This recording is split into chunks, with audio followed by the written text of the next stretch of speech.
ಬಳಿಯಲ್ಲಿ ದೇವಜನರಾದ ನಾವು ಒಂದಾಗಿ ಸೇರಿ ಬರುವಂತೆ ದೇವರು ಕೊಟ್ಟಿರುವಂತೆ ಈ ಒಳ್ಳೆಯ ಸಮಯಕ್ಕಾಗಿ ನಾನು ದೇವರಿಗೆ ಸ್ತೋತ್ರವನ್ನು ಸಲ್ಲಿಸೋಳಾಗಿದ್ದೇನೆ. ದೇವರು ನಮ್ಮ ಜೀವಿತದಲ್ಲಿ ದಿನ ದಿನ ಹೊಸದಾದಂಥ ಕೃಪಾ ವರಗಳನ್ನು ಕೊಟ್ಟು ನಮ್ಮ ಜೀವಿತದಲ್ಲಿ ಆತನು ಅದ್ಭುತಗಳನ್ನು ಸೂಚಕ ಕಾರ್ಯಗಳನ್ನು ನಾವು ಸಂತೋಷ ಪಡುವ ಹಾಗೆ ಪ್ರತಿದಿನವೂ ನಾವು ನೆನೆಸದ ರೀತಿಯಲ್ಲಿ ಆತನ ನಮ್ಮನ್ನು ನಡೆಸುತ್ತಾ ಬಂದಿದ್ದಾನೆ. ಆತನ ಪವಿತ್ರ ನಾಮಕ್ಕೆ ಸ್ತೋತ್ರವನ್ನು ನಾವು ಸಲ್ಲಿಸುವಂಥ ಹಂಗಿನಲ್ಲಿ ನಾವಿದ್ದೇವೆ. ಹಾಲೆಲೂಯ. ನಾವು ಡಿಸೆಂಬರ್ ತಿಂಗಳಿನ ಕಡೆ ವಾರಗಳಲ್ಲಿ ಕಡೆ ದಿವಸಗಳಲ್ಲಿ ನಾವು ಬಂದಿದ್ದೇವೆ. ಇವತ್ತು 15ನೇ ತಾರೀಕು. ಇನ್ನು 15 ದಿವಸಗಳು ಕಳೆದರೆ ನಾವು ಹೊಸ ವರ್ಷಕ್ಕೆ ಕಾಲಿಡೋರಾಗಿದ್ದೇವೆ. ಕಳೆದ ಎಲ್ಲ ದಿವಸಗಳನ್ನು ನೆನಪು ಮಾಡಿಕೊಳ್ಳುವುದಾದರೆ ದೇವರು ಮಾಡಿದಂಥ ಒಂದೊಂದು ನಿಮಿಷದ ಕಾರ್ಯಗಳು, ಒಂದೊಂದು ದಿನದ ಕಾರ್ಯಗಳು, ಒಂದೊಂದು ಗಂಟೆ ಕಾರ್ಯಗಳು ನೆನೆಸುವುದಾದರೆ ಆತನ ಕೃಪೆ ಇಲ್ಲದೆ, ಆತನ ಕರುಣೆ ಇಲ್ಲದೆ, ಆತನ ದಯೆ ಇಲ್ಲದೆ ನಾವು ಯಾರು ಜೀವಿಸ್ತಾ ಇಲ್ಲ. ಹಾಲೆಲೂಯ. ದೇವರ ನಾಮಕ್ಕೆ ಸ್ತೋತ್ರವಾಗಲಿ. ನಾವು ಉಳಿದಿರುವುದು ಆತನ ಕೃಪೆಯೇ. ಆತನ ಕೃಪಾವರಗಳು ನಿಂತು ಹೋಗಲಿಲ್ಲ. ಪ್ರತಿದಿನವೂ ಹೊಸದಾಗಿ ನಮಗೆ ಒದಗಿ ಬರುವಂಥ ಆತನ ಕೃಪಾ ವರಗಳಿಗಾಗಿ ನಾವು ದೇವರಿಗೆ ಸ್ತೋತ್ರವನ್ನು ಸಲ್ಲಿಸುವಂಥ ಹಂಗಿನಲ್ಲಿ ನಾವಿದ್ದೇವೆ. ಪ್ರೀತಿ ದೇವಜನರೇ, ಇವತ್ತು ಡಿಸೆಂಬರ್ ತಿಂಗಳಲ್ಲಿ ಹೆಚ್ಚಾಗಿ ಎಲ್ಲ ಕ್ರೈಸ್ತರು ಕ್ರಿಸ್ಮಸ್ ಎಂಬುದಾಗಿ ಹೇಳಿಕೊಂಡು ದೇವರನ್ನು ಆರಾಧಿಸುವರಾಗಿದ್ದಾರೆ. ಪ್ರತಿದಿನವೂ ದೇವರನ್ನು ಕೊಂಡಾಡುವರಾಗಿದ್ದಾರೆ. ಆದರೆ ಡಿಸೆಂಬರ್ ತಿಂಗಳಲ್ಲಿಯೇ ಯೇಸುಸ್ವಾಮಿ ಹುಟ್ಟಿದ್ದಾನೆಂಬುದಾಗಿ ಸತ್ಯವಿದ್ದಲ್ಲಿ ಒಂದು ಡೇಟ್ ಆಗಲಿ, ಒಂದು ದಿನವಾಗಲಿ ಅಲ್ಲಿ ಬರೆಯಲ್ಪಟ್ಟಿಲ್ಲ. ಆದರೆ ಆತನು ಹುಟ್ಟಿದ್ದಾನೆಂಬಂಥ ಪ್ರೂಫ್ ಇದೆ, ಹುಟ್ಟಿದ್ದಾನೆ ಎಂಬಂಥ ವಾಕ್ಯಗಳು ಬರೆಯಲ್ಪಟ್ಟಿದೆ. ಆದರೆ ದಿನ ಇಲ್ಲ, ಡೇಟ್ ಇಲ್ಲ, ತಿಂಗಳಿಲ್ಲ, ಯಾವುದೂ ಇಲ್ಲ. ಕಾರಣ ಇಷ್ಟೇ, ದೇವರ ಉದ್ದೇಶ ಏನಂದರೆ ನನ್ನ ಹುಟ್ಟಿದ ಹಬ್ಬವನ್ನು ಆಚರಿಸಬೇಡಿ ಅಂತ, ನಿಮ್ಮ ಹೃದಯದಲ್ಲಿ ಹುಟ್ಟಿದ ಹಬ್ಬವನ್ನು ಆಚರಿಸಿರಿ ಅಂತ ಹೇಳಿ ಅಷ್ಟೇ ಇರಬಹುದು. ಹೌದಲ್ವಾ? ಯಾಕೆ ದೇವರು ತಾನು ಹುಟ್ಟಿದಂಥ ತಿಂಗಳನ್ನು ಬರೀಲಿಲ್ಲ? ಇಲ್ಲಿ ಡಿಸೆಂಬರಲ್ಲಿ ನಾನು ಹುಟ್ಟಿದ್ದೀನಿ ಅಂತ ಎಲ್ಲರೂ ಬರ್ದಿದ್ಯಾ? ಇದೇ ತಾರೀಕಲ್ಲಿ 25ನೇ ತಾರೀಕಿನ ಹುಟ್ಟಿದ್ದೀನಿ ಅಂತ ಬರ್ದಿದ್ಯಾ? ಇಲ್ಲ. ಕಾರಣ ಇಷ್ಟೇ, ನಾನು ಹುಟ್ಟಿದ್ದೇನೆಂಬುದಾಗಿ ಹುಟ್ಟಿದ ದಿವಸವನ್ನು ಆಚರಿಸಬೇಡಿ. ಇವತ್ತು ಬರ್ತ್ಡೇ ಪಾರ್ಟಿ ಬಹಳ ವಿಶೇಷವಾದದ್ದು ಮನುಷ್ಯರಿಗೆ, ಅಲ್ವಾ? ಬರ್ತ್ಡೇ ಪಾರ್ಟಿ ಅಂದರೆ ಬಹಳ ವಿಶೇಷ. ಬರ್ತ್ಡೇ ಮಾಡದಿದ್ರೆ ಅಯ್ಯೋ ನನ್ನ ಬರ್ತ್ಡೇ ಮಾಡಲೇ ಇಲ್ಲ ನಮ್ಮ ಮನೆಯಲ್ಲಿ ಇವತ್ತು ಅಂತ ಮಕ್ಕಳಿಂದ ಹಿಡಿದು ಹಿರಿಯರ ತನಕ ಬೇಸರ ಪಡ್ತಾರೆ. ಹಾಲೆಲೂಯ. ಪ್ರತಿ ವರ್ಷವೂ ಕೇಕ್ ಕಟ್ ಮಾಡ್ತಾರೆ, ಅದಕ್ಕೆ ಬೇಕಾದಂಥ ಒಳ್ಳೆ ಊಟ ಮಾಡಿ ತಿಂತಾರೆ, ದೇವ್ರನ್ನ ಸ್ತುತಿಸ್ತಾರೆ. ದೇವ್ರ ನಾಮಕ್ಕೆ ಸ್ತೋತ್ರ. ಅನ್ಯರಾಗಿರ್ಬೋದು, ವಿಶ್ವಾಸಿಗಳಾಗಿರ್ಬೋದು, ಕ್ರೈಸ್ತರಾಗಿರ್ಬೋದು, ಎಲ್ಲರೂ ಕೂಡ ಹುಟ್ಟಿದ ದಿವಸವನ್ನು ಆಚರಿಸುವರಾಗಿದ್ದಾರೆ. ಆದರೆ ಯೇಸು ಸ್ವಾಮಿ ಮಾತ್ರ ಇದನ್ನು ಅಪೇಕ್ಷೆ ಪಡುವಂಥ ದೇವರಲ್ಲ. ಹಾಲೆಲೂಯ. ಬರ್ತ್ಡೇನ ಆಚರಿಸಿ ಎಂಬುದಾಗಿ ಆತನ ದೃಷ್ಟಿ, ಆತನ ಆಲೋಚನೆ, ಆತನ ಉದ್ದೇಶ ಇದ್ದಿದ್ರೆ ಇಲ್ಲಿ ದಿನ ಬರಿತಿದ್ದ, ಆತನು ಬೈಬಲಲ್ಲಿ ತಿಂಗಳನ್ನು ಬರೆದಿಡ್ತಿದ್ದ. ಹಾಲೆಲೂಯ. ದೇವರ ನಾಮಕ್ಕೆ ಸ್ತೋತ್ರವಾಗಲಿ. ದೇವರು ನಮಗೆ ಮಾಡಿದಂಥ ಎಲ್ಲ ಉಪಕಾರಗಳಿಗಾಗಿ ನಾವು ದೇವರಿಗೆ ಕೃತಜ್ಞತೆಯನ್ನು ಸಲ್ಲಿಸುವಂಥ ಈ ತಿಂಗಳಿನಲ್ಲಿ ದೇವರು ಹುಟ್ಟಿದ್ದಾನೆ ನಿಜ. ಆತನ ಲೋಕಕ್ಕೆ 2023 ವರ್ಷಗಳ ಹಿಂದೆ ಆತನು ಜನಿಸಿದನು, ಇದು ನಿಜ, ಇದು ಸತ್ಯವೇದ ನಮಗೆ ಹೇಳುವಂಥದ್ದಾಗಿದೆ. ಒಂದು ವಾಕ್ಯ ಓದಿಕೊಳ್ಳೋಣ. ಆತನು ಹುಟ್ಟಿದಂಥ ಸಮಯದಲ್ಲಿ ಹೇಳಿದಂಥ ವಿಶೇಷವಾದ ಒಂದು ಮಾತಲ್ಲಿ ಬರೆಯಲ್ಪಟ್ಟಿದೆ. ಲೂಕನ ಸುವಾರ್ತೆ 2ನೇ ಅಧ್ಯಾಯ 10ನೇ ವಾಕ್ಯ. ಹೆದರಬೇಡಿರಿ, ಕೇಳಿರಿ. ಹೆದರಬೇಡಿರಿ, ಕೇಳಿರಿ. ಆತನ ಸಂದೇಶದ, ಹುಟ್ಟಿದಂಥ ದಿನದ ಸಂದೇಶದ ಮೊದಲನೇ ಮಾತು ಯಾರು ಹೇಳಿದ್ದು? ದೂತರು ಹೇಳಿದ್ದು. ಯಾರಿಗೆ ಹೇಳಿದ್ದು? ಹೆದರುವಂತ ಕುರುಬರಿಗೆ ಹೇಳಿದರು. ಹಾಲೆಲೂಯ. ಇಲ್ಲಿ ಏನಿದೆ? ಹೆದರಬೇಡ್ರಿ, ಕೇಳ್ರಿ. ಇವತ್ತಿನ ದಿವಸಗಳಲ್ಲಿ ನಾವು ನಾನಾ ವಿಧವಾದ ರೀತಿಯಲ್ಲಿ ಹೆದರಿಕೆ ನಮಗೆ ಉಂಟಾಗಿದೆ. ಭಯ ಪಡ್ತಾ ಇದ್ದೇವೆ. ರೋಗಗಳ ನಿಮಿತ್ತ ಭಯ, ಬಡತನದ ನಿಮಿತ್ತ ಭಯ. ನನ್ನ ಮುಂದಿನ ಜೀವಿತ ಏನಪ್ಪ? ನಾಳೆ ನಾನು ಏನು ತಿನ್ಬೇಕು? ನಾಳೆ ಏನು ಕೆಲಸ ಮಾಡಬೇಕು? ಕೆಲಸ ಇಲ್ಲ, ಸಾಲದ ಹೊರೆ, ರೋಗದ ಬಾಧೆ, ನಾನಾ ವಿಧವಾದಂಥ ಹಿಂಸೆಗಳು, ನಿಂದೆಗಳು, ಅಪಮಾನಗಳು, ಇವುಗಳಲ್ಲಿ ಬಳಲಿ ತೊಳಲಿ ಹೋಗ್ತಾ ಇದ್ದೇವೆ ನಾವು. ಫಸ್ಟ್ ಸಂದೇಶ ದೂತರು ಹೇಳ್ತಾ ಇದ್ದಾರೆ, ಹಲ್ಲೆಲೂಯಾ, ಹೆದರಬೇಡ್ರಿ, ಕೇಳಿರಿ. ಓದಿ ಸಿಸ್ಟರ್. ಜನರಿಗೆಲ್ಲ ಮಹಾ ಸಂತೋಷವನ್ನುಂಟು ಮಾಡುವ ಶುಭ ಸಮಾಚಾರವನ್ನು ನಿಮಗೆ ತಿಳಿಸುತ್ತೇನೆ. ಹೆದರಬೇಡ್ರಿ, ಕೇಳಿರಿ. ಜನರಿಗೆಲ್ಲ ಮಹಾ ಸಂತೋಷವನ್ನುಂಟು ಮಾಡುವ ಶುಭ ಸಮಾಚಾರವನ್ನು ನಾನು ನಿಮಗೆ ತಿಳಿಸುತ್ತೇನೆ. ಅದೇನೆಂದರೆ, ಈ ಹೊತ್ತು ನಿಮಗೋಸ್ಕರ ದಾವೀದನ ಊರಿನಲ್ಲಿ ಒಬ್ಬ ರಕ್ಷಕನು ಹುಟ್ಟಿದ್ದಾನೆ. ಆತನು ಕರ್ತನಾಗಿರುವ ಕ್ರಿಸ್ತನೇ. ಹಲ್ಲೆಲೂಯಾ. ಹುಟ್ಟಿದ್ದಾನೆ, ಸತ್ಯವಾದ ಮಾತು. ಆತನೇ ಯಾರು? ಯೇಸು ಕ್ರಿಸ್ತನು. ಹಲ್ಲೆಲೂಯಾ. ದೇವರ ನಾಮಕ್ಕೆ ಸ್ತೋತ್ರ. ಬೈಬಲ್ ನಮಗೆ ಬಹಳ ಸ್ಪಷ್ಟವಾಗಿ ತಿಳಿಸ್ತಾ ಇದೆ, ಯೇಸು ಕ್ರಿಸ್ತನು ಹುಟ್ಟಿದ್ದಾನೆ. ಹುಟ್ಟಿದಂಥ ಸಮಯದಲ್ಲಿ ಸಾರಿದಂಥ ದೂತರು ಸಾರಿದಂಥ ಒಂದು ವಿಶೇಷವಾದ ಮಾತೇನೆಂದರೆ, ಜನರೇ ನೀವು ಹೆದರಬೇಡ್ರಿ, ಮುಂದಿನ ದಿವಸಗಳಲ್ಲಿ ಸಂತೋಷವನ್ನು ಉಂಟು ಮಾಡುವಂಥ ಶುಭ ಸಮಾಚಾರವನ್ನು ಹೊತ್ತು ತಂದಂಥ ಒಬ್ಬ ರಕ್ಷಕನು ಹುಟ್ಟಿದ್ದಾನೆ. ಆತನೇ ಕ್ರಿಸ್ತನೆಂಬುದಾಗಿ, ಹುಟ್ಟಿರುವುದು ನಿಜ ಎಂಬುದಾಗಿ ದೇವರ ವಾಕ್ಯ ಇಲ್ಲಿ ಸ್ಪಷ್ಟವಾಗಿ ನಮಗೆ ತಿಳಿಸುವಂಥದ್ದಾಗಿದೆ. ದೇವರ ನಾಮಕ್ಕೆ ಸ್ತೋತ್ರವಾಗಲಿ. ಶುಭ ಸಮಾಚಾರ, ಶುಭ ಸಮಾಚಾರ. ದೇವರ ನಾಮಕ್ಕೆ ಸ್ತೋತ್ರ, ದೇವರ ನಾಮಕ್ಕೆ ಸ್ತೋತ್ರವಾಗಲಿ. ಶುಭ ಸಮಾಚಾರವನ್ನು ನಾನು ನಿಮಗೆ ತಿಳಿಸ್ತೇನೆ. ಅದೇನೆಂದರೆ, ಒಬ್ಬ ರಕ್ಷಕನು ಹುಟ್ಟಿದ್ದಾನೆ. ಹಲ್ಲೆಲೂಯಾ. ಹುಟ್ಟುವಿಕೆ ಆತ್ಮಿಕವಾಗಿ ಹುಟ್ಟಬೇಕು. ಆತನು ಶಾರೀರಿಕವಾಗಿ ಆತನು ಹುಟ್ಟಿದ್ದಾನೆ. ಆ ಹುಟ್ಟಿದಂಥ ಹುಟ್ಟುವಿಕೆ ನಮ್ಮ ಹೃದಯದಲ್ಲಿ ಆತನು ಹುಟ್ಟಬೇಕು ಎಂಬಂಥ ಉದ್ದೇಶಕ್ಕಾಗಿ ಆತನು 2000 ವರ್ಷಗಳ ಹಿಂದೆ ಆತನು ಈ ಲೋಕಕ್ಕೆ ಜನಿಸಿ ಬಂದನು. ಇದರ ನಾಮಕ್ಕೆ ಸ್ತೋತ್ರವಾಗಲಿ. ಈತನು ಹುಟ್ಟಿದರ ಉದ್ದೇಶ, ಮೊದಲನೇದಾಗಿ ಆತನು ಯಾಕೆ ಹುಟ್ಟಿದನೆಂದರೆ, ಯೂನಿವರ್ಸಲ್ ಲವ್ ಎಂಬುದಾಗಿ ಹೇಳ್ತಾರೆ. ಸಾರ್ವತ್ರಿಕವಾಗಿ ಎಲ್ಲರನ್ನು ಪ್ರೀತಿಸಬೇಕೆಂಬ ಉದ್ದೇಶಕ್ಕಾಗಿ ತಂದೆಯಾದ ದೇವರು, ಪರಲೋಕದಲ್ಲಿರುವಂಥ ತಂದೆಯು ಮಾನವನನ್ನು ಪ್ರೀತಿಸಿ ತನ್ನ ಏಕ ಕುಮಾರನನ್ನು ಲೋಕಕ್ಕೆ ಕಳಿಸಿಕೊಟ್ಟನು.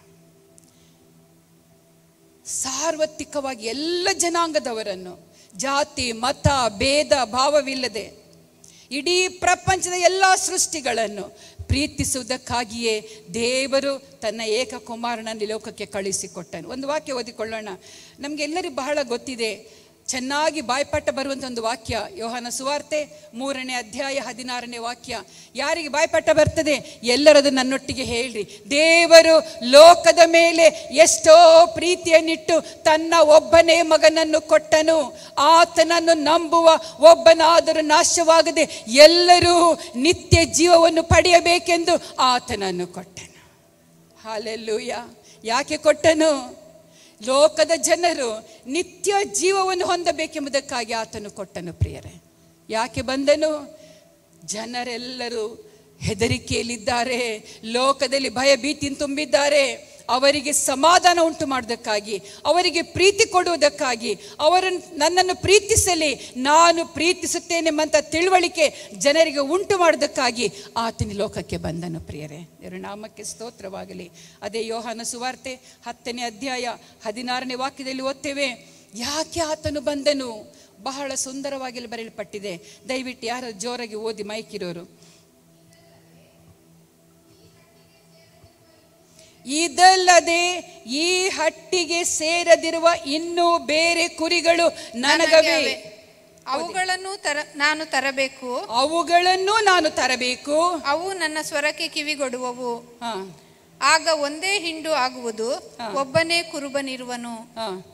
ಮುಂದೆ ಓದಿ. ನಾನು ತಿರುಗಿ ಪಡಕೊಳ್ಳುತ್ತೇನೆಂದು ನನ್ನ ಪ್ರಾಣವನ್ನು ಕೊಡುತ್ತೇನೆ. ಅದರ ನಿಮಿತ್ತವಾಗಿ ತಂದೆಯು ನನ್ನನ್ನು ಪ್ರೀತಿಸುತ್ತಾನೆ. ನನ್ನ ಪ್ರಾಣವನ್ನು ಯಾರೂ ನನ್ನಿಂದ ತೆಗೆಯರು. ನನ್ನಷ್ಟಕ್ಕೆ ನಾನೇ ಅದನ್ನು ಕೊಡುತ್ತೇನೆ. ಅದನ್ನು ಕೊಡುವುದಕ್ಕೆ ನನಗೆ ಅಧಿಕಾರ ಉಂಟು, ಅದನ್ನು ತಿರುಗಿ ಪಡಕೊಳ್ಳುವುದಕ್ಕೆ ನನಗೆ ಅಧಿಕಾರ ಉಂಟು. ಈ ಅಪ್ಪಣೆಯನ್ನು ನನ್ನ ತಂದೆಯಿಂದ ಹೊಂದಿದ್ದೇನೆ ಅಂದನು. ಹಲ್ಲೆಲೂಯಾ. ದೇವರು, ತಂದೆಯಾದ ದೇವರು, ಆತನು ತಾನೇ ತನ್ನ ಕುಮಾರನ ಲೋಕಕ್ಕೆ ಕಳಿಸಿಕೊಟ್ಟಂಥ ತಂದೆಯಾದ ದೇವರು ಯೇಸುವಿಗೆ ಕೊಟ್ಟಂಥ ಅಧಿಕಾರದ ಬಗ್ಗೆ ಅಲ್ಲಿ ಮಾತಾಡ್ತಾ ಇದ್ದಾನೆ. ದೇವರ ನಾಮಕ್ಕೆ ಸ್ತೋತ್ರ. ಇಲ್ಲಿ ನಾನು ಏನು ಅಧಿಕಾರ? ಪ್ರಾಣವನ್ನು ಕೊಡುವಂಥ ಅಧಿಕಾರ, ಪ್ರಾಣವನ್ನು ತೆಗೆದುಕೊಳ್ಳುವಂಥ ಅಧಿಕಾರ. ಹಲ್ಲೆಲೂಯಾ. ದೇವರ ನಾಮಕ್ಕೆ ಸ್ತೋತ್ರ. 2000 ವರ್ಷಗಳ ಹಿಂದೆ ಜನಿಸಿದಂಥ ದೇವರು ಇಲ್ಲಿ ಬಹಳ ಸ್ಪಷ್ಟವಾಗಿ ಬರೆಯಲ್ಪಟ್ಟಿದೆ ನೋಡಿ. 18ನೇ ವಾಕ್ಯ, ತಂದೆಯು ನನ್ನನ್ನು ಪ್ರೀತಿಸ್ತಾನೆ, ನನ್ನ ಪ್ರಾಣವನ್ನು ಯಾರು ನನ್ನಿಂದ ತೆಗೆಯರು, ನನ್ನಷ್ಟಕ್ಕೆ ನಾನೇ ಅದನ್ನು ಕೊಡ್ತಾ ಇದ್ದೇನೆ. ಹುಟ್ಟಿದಂತೂ ಸತ್ಯ, ಪ್ರಾಣವನ್ನು ಕೊಡುತ್ತೇನೆ ಎಂಬುದಾಗಿ ಹೇಳಿದಂಥ ಮಾತು ಅದು ನೆರವೇರಿಸಿದ್ದಾನೆ. ಆತನು ವಾಗ್ದಾನಗಳಲ್ಲಿ ನಂಬಿಗಸ್ತನು, ಮಾತಿನಂತೆ ನಡೆಯುವಂಥ ದೇವರು. ಇಲ್ಲಿ ನನ್ನ ಪ್ರಾಣವನ್ನು ಯಾರು ನನ್ನಿಂದ ತೆಗೆಯರು, ಯಾರು ತೆಗಿಲಿಕ್ಕೆ ಸಾಧ್ಯ ಇಲ್ಲ. ಮನುಷ್ಯನು ಎಷ್ಟು ಹಿಂಸೆ ಪಡಿಸಿದರು, ಎಷ್ಟು ನನ್ನನ್ನು ಯಾವ ರೀತಿಯಲ್ಲಿ ನನ್ನನ್ನು ಹೊಡೆದರು ಬಡೆದರು, ಅದು ಮನುಷ್ಯರಿಂದ ನನ್ನ ಪ್ರಾಣವನ್ನು ತೆಗಿಲಿಕ್ಕೆ ಸಾಧ್ಯ ಇಲ್ಲ. ನನ್ನ ಪ್ರಾಣವನ್ನು ತೆಗೆಯುವವನು ನನ್ನ ತಂದೆಯಾದ ದೇವರು. ಆತನು ಸಾಕ್ಷಿಯಾಗಿ ಹೇಳ್ತಾ ಇದ್ದಾನೆ. ಯೇಸುವೇ ಈ ಸಾಕ್ಷಿಯನ್ನು ಹೇಳುತ್ತಿರುವಾಗ ಮನುಷ್ಯ ಮಾತ್ರದವರಾದ ನಾವು ಎಷ್ಟರ ಮಟ್ಟಿಗೆ ಹೇಳುವರಾಗಿರಬೇಕು. ನನ್ನ ಪ್ರಾಣ, ನನ್ನ ಉಸಿರು ಯಾರ ಕೈಯಲ್ಲಿದೆ? ತಂದೆಯಾದ ದೇವರ ಕೈಯಲ್ಲಿದೆ. ಹಲ್ಲೆಲೂಯಾ. ತಂದೆಯಾದ ದೇವರ ಕೈಯಲ್ಲಿದೆ. ನಮ್ಮ ಪ್ರಾಣ ನಾವು ತೆಗೆದುಕೊಂಡ್ರೆ ನಾವು ನಾಶನಕ್ಕೆ ಹೋಗ್ತೇವೆ. ಸ್ವತಃ ಸ್ವ ಇಚ್ಛೆಯಿಂದ ನಮ್ಮ ಪ್ರಾಣ ನಾವು ತೆಗೆದುಕೊಂಡ್ರೆ ಅಥವಾ ಆತ್ಮಹತ್ಯೆ ಮಾಡಿಕೊಂಡ್ರೆ, ನಾನಾ ವಿಧವಾದ ರೀತಿಯಲ್ಲಿ ನಮ್ಮ ಜೀವಿತವನ್ನು ನಾವು ನಷ್ಟಪಡಿಸ್ಕೊಂಡ್ರೆ, ನಾವು ಸತ್ತರೆ, ಬೇಡವಾದ ರೀತಿಯಲ್ಲಿ ನಾವು ಜೀವಿತವನ್ನು ಹಾಳು ಮಾಡಿಕೊಂಡ್ರೆ, ನಮ್ಮ ಪ್ರಾಣವನ್ನು ನಾವು ಸಾಯಿಸಿಕೊಂಡ್ರೆ ಏನಾಗ್ತದೆ? ನಾವು ಸ್ವರ್ಗಕ್ಕೆ ಹೋಗಲು ಎಂದಿಗೂ ಸಾಧ್ಯವಿಲ್ಲ. ಈಗಿನ ದಿವಸಗಳಲ್ಲಿ ಆತ್ಮಹತ್ಯೆ ಅನ್ನೋದು ಬಹಳ ವಿಪರೀತವಾಗಿ ಹೋಗ್ಬಿಟ್ಟಿದೆ. ಗಂಡ ಹೆಂಡತಿ, ವಯಸ್ಸಾದಂಥ ದಂಪತಿಗಳು ಆತ್ಮಹತ್ಯೆ ಮಾಡಿಕೊಳ್ತಾ ಇದ್ದಾರೆ. ಮಕ್ಕಳು ಶಾಲೆಗೆ ಹೋಗೋರು ಆತ್ಮಹತ್ಯೆ ಮಾಡಿಕೊಳ್ತಿದ್ದಾರೆ. ಪ್ರೀತಿ ದೇವ ಜನರೇ, ನೀವು ಆತ್ಮಹತ್ಯೆ ಮಾಡಿಕೊಳ್ಳುವಂಥದ್ದು ಇದು ದೇವರ ಚಿತ್ತವಲ್ಲ, ಇದು ನಿಮ್ಮ ಚಿತ್ತ. ಈ ಚಿತ್ತಕ್ಕೆ ಏನಿದೆ? ನರಕವೇ ಗತಿ. ಹಲ್ಲೆಲೂಯಾ. ದೇವರ ನಾಮಕ್ಕೆ ಸ್ತೋತ್ರ. ಪ್ರತಿಯೊಂದು ಮನುಷ್ಯನ ಪ್ರಾಣದ ಹಕ್ಕು ಯಾರಲ್ಲಿದೆ? ದೇವರಲ್ಲಿದೆ, ನಮ್ಮ ಕೈಯಲ್ಲಿಲ್ಲ. ಸಾಯಿಸೋನಾತನೇ, ಬದುಕಿಸುವವನು ಆತನೇ. ಇಲ್ಲಿ ಆತನ ಯೇಸುಸ್ವಾಮಿ ಹೇಳ್ತಾ ಇದ್ದಾನೆ, ನನ್ನ ಪ್ರಾಣವನ್ನು ನನ್ನಿಂದ ಯಾರು ತೆಗೆಯರು, ನನ್ನಷ್ಟಕ್ಕೆ ನಾನೇ ಅದನ್ನು ಕೊಡ್ತಾ ಇದ್ದೇನೆ. ಯೇಸು ಸ್ವಾಮಿಯನ್ನು ಆತನು ಈ ಲೋಕದ ಮಾನವರ ರಕ್ಷಣೆಗೋಸ್ಕರ ಆತನು ಸಾಯಬೇಕೆಂಬುದು ಚಿತ್ತ ಸಂಕಲ್ಪ ಆತನಿಗೆ ಗೊತ್ತಿತ್ತು. ಹಲ್ಲೆಲೂಯಾ. ನನ್ನನ್ನು ಯಾಕೆ ಈ ಲೋಕಕ್ಕೆ ಕಳಿಸಿದ್ದಾನೆಂಬಂತ ಆ ಒಂದು ದೃಢ ನಿಶ್ಚಯ ಆತನಿಗೆ ಗೊತ್ತಿತ್ತು. ದೇವರ ನಾಮಕ್ಕೆ ಸ್ತೋತ್ರವಾಗಲಿ. ಇಲ್ಲಿ ಹೇಳ್ತೇನೆ, ಅದನ್ನು ಕೊಡುವುದಕ್ಕೆ ನನಗೆ ಅಧಿಕಾರ ಉಂಟು. ತಂದೆಯಾದ ದೇವರು ನನಗೆ ಕೊಟ್ಟಿದ್ದಾನೆ. ನಾನು ಈ ಲೋಕಕ್ಕೆ ಜನಿಸಿ ಬಂದಿದ್ದು ಮಾತ್ರವಲ್ಲ, ನಾನು ಕುರಿಗಳನ್ನು, ಇನ್ನೂ ಅನೇಕ ಕುರಿಗಳಿವೆ ನನ್ನ ಹಟ್ಟಿಗೆ ಸೇರಿಸುವುದಕ್ಕಾಗಿ. ಇನ್ನು ಅನೇಕ ಕುರಿಗಳನ್ನು ಹಟ್ಟಿಗೆ ಸೇರಿಸಬೇಕಾಗಿದೆ. ಅದಕ್ಕಾಗಿ ನನ್ನ ಪ್ರಾಣವನ್ನು ಕೊಡಲಿಕ್ಕೆ ನಾನಿಲ್ಲಿ ಬಂದಿದ್ದೇನೆ ಎಂಬುದಾಗಿ ಆತನು ರುಜುಪಡಿಸ್ತಾ ಇದ್ದಾನೆ. ದೇವರ ನಾಮಕ್ಕೆ ಸ್ತೋತ್ರವಾಗಲಿ. ಅದನ್ನು ತಿರುಗಿ ಪಡ್ಕೊಳ್ಳುವುದಕ್ಕೂ ನನಗೆ ಅಧಿಕಾರ ಉಂಟು. ದೇವರ ನಾಮಕ್ಕೆ ಸ್ತೋತ್ರ. ಈ ಮಾತು ಆತನು ಪುನರುತ್ಥಾನ ಹೊಂದುವಂಥ ಮುಂದಿನ ಸಂಗತಿಯನ್ನು ಆತನಿಲ್ಲಿ ದೃಷ್ಟಾಂತವಾಗಿ ಆತನು ಹೇಳ್ತಾ ಇದ್ದಾನೆ. ಹುಟ್ಟಿದ್ದು ನಿಜ. ಲೂಕನ ಸುವಾರ್ತೆಯಲ್ಲಿ ಓದಿದೆವು, ಯೋಹಾನ ಸುವಾರ್ತೆಯಲ್ಲಿ ಓದ್ತಾ ಇದ್ದೇವೆ. ಹಟ್ಟಿಯಲ್ಲಿ ಸೇರದೇ ಇರುವಂಥ, ಹಟ್ಟಿ ಅಂದರೆ ಯಾರು? ದೇವರ ಜನರ ಗುಂಪಿನಲ್ಲಿ, ದೇವರನ್ನು ಆರಾಧಿಸುವಂಥ ಜನರ ಗುಂಪಿನಲ್ಲಿ, ಪರಲೋಕದ ಆ ಜೀವಬಾಧ್ಯರ ಪಟ್ಟಿಯಲ್ಲಿ ಯಾರ್ಯಾರ ಹೆಸರುಗಳಿಲ್ಲವೋ ಅವರು ಈ ಹಟ್ಟಿಯಲ್ಲಿ ಇಲ್ಲ ಎಂಬಂಥ ಸ್ಪಷ್ಟತೆಯಲ್ಲಿ ಕೊಡುವಂಥದ್ದಾಗಿದೆ. ದೇವರ ನಾಮಕ್ಕೆ ಸ್ತೋತ್ರ.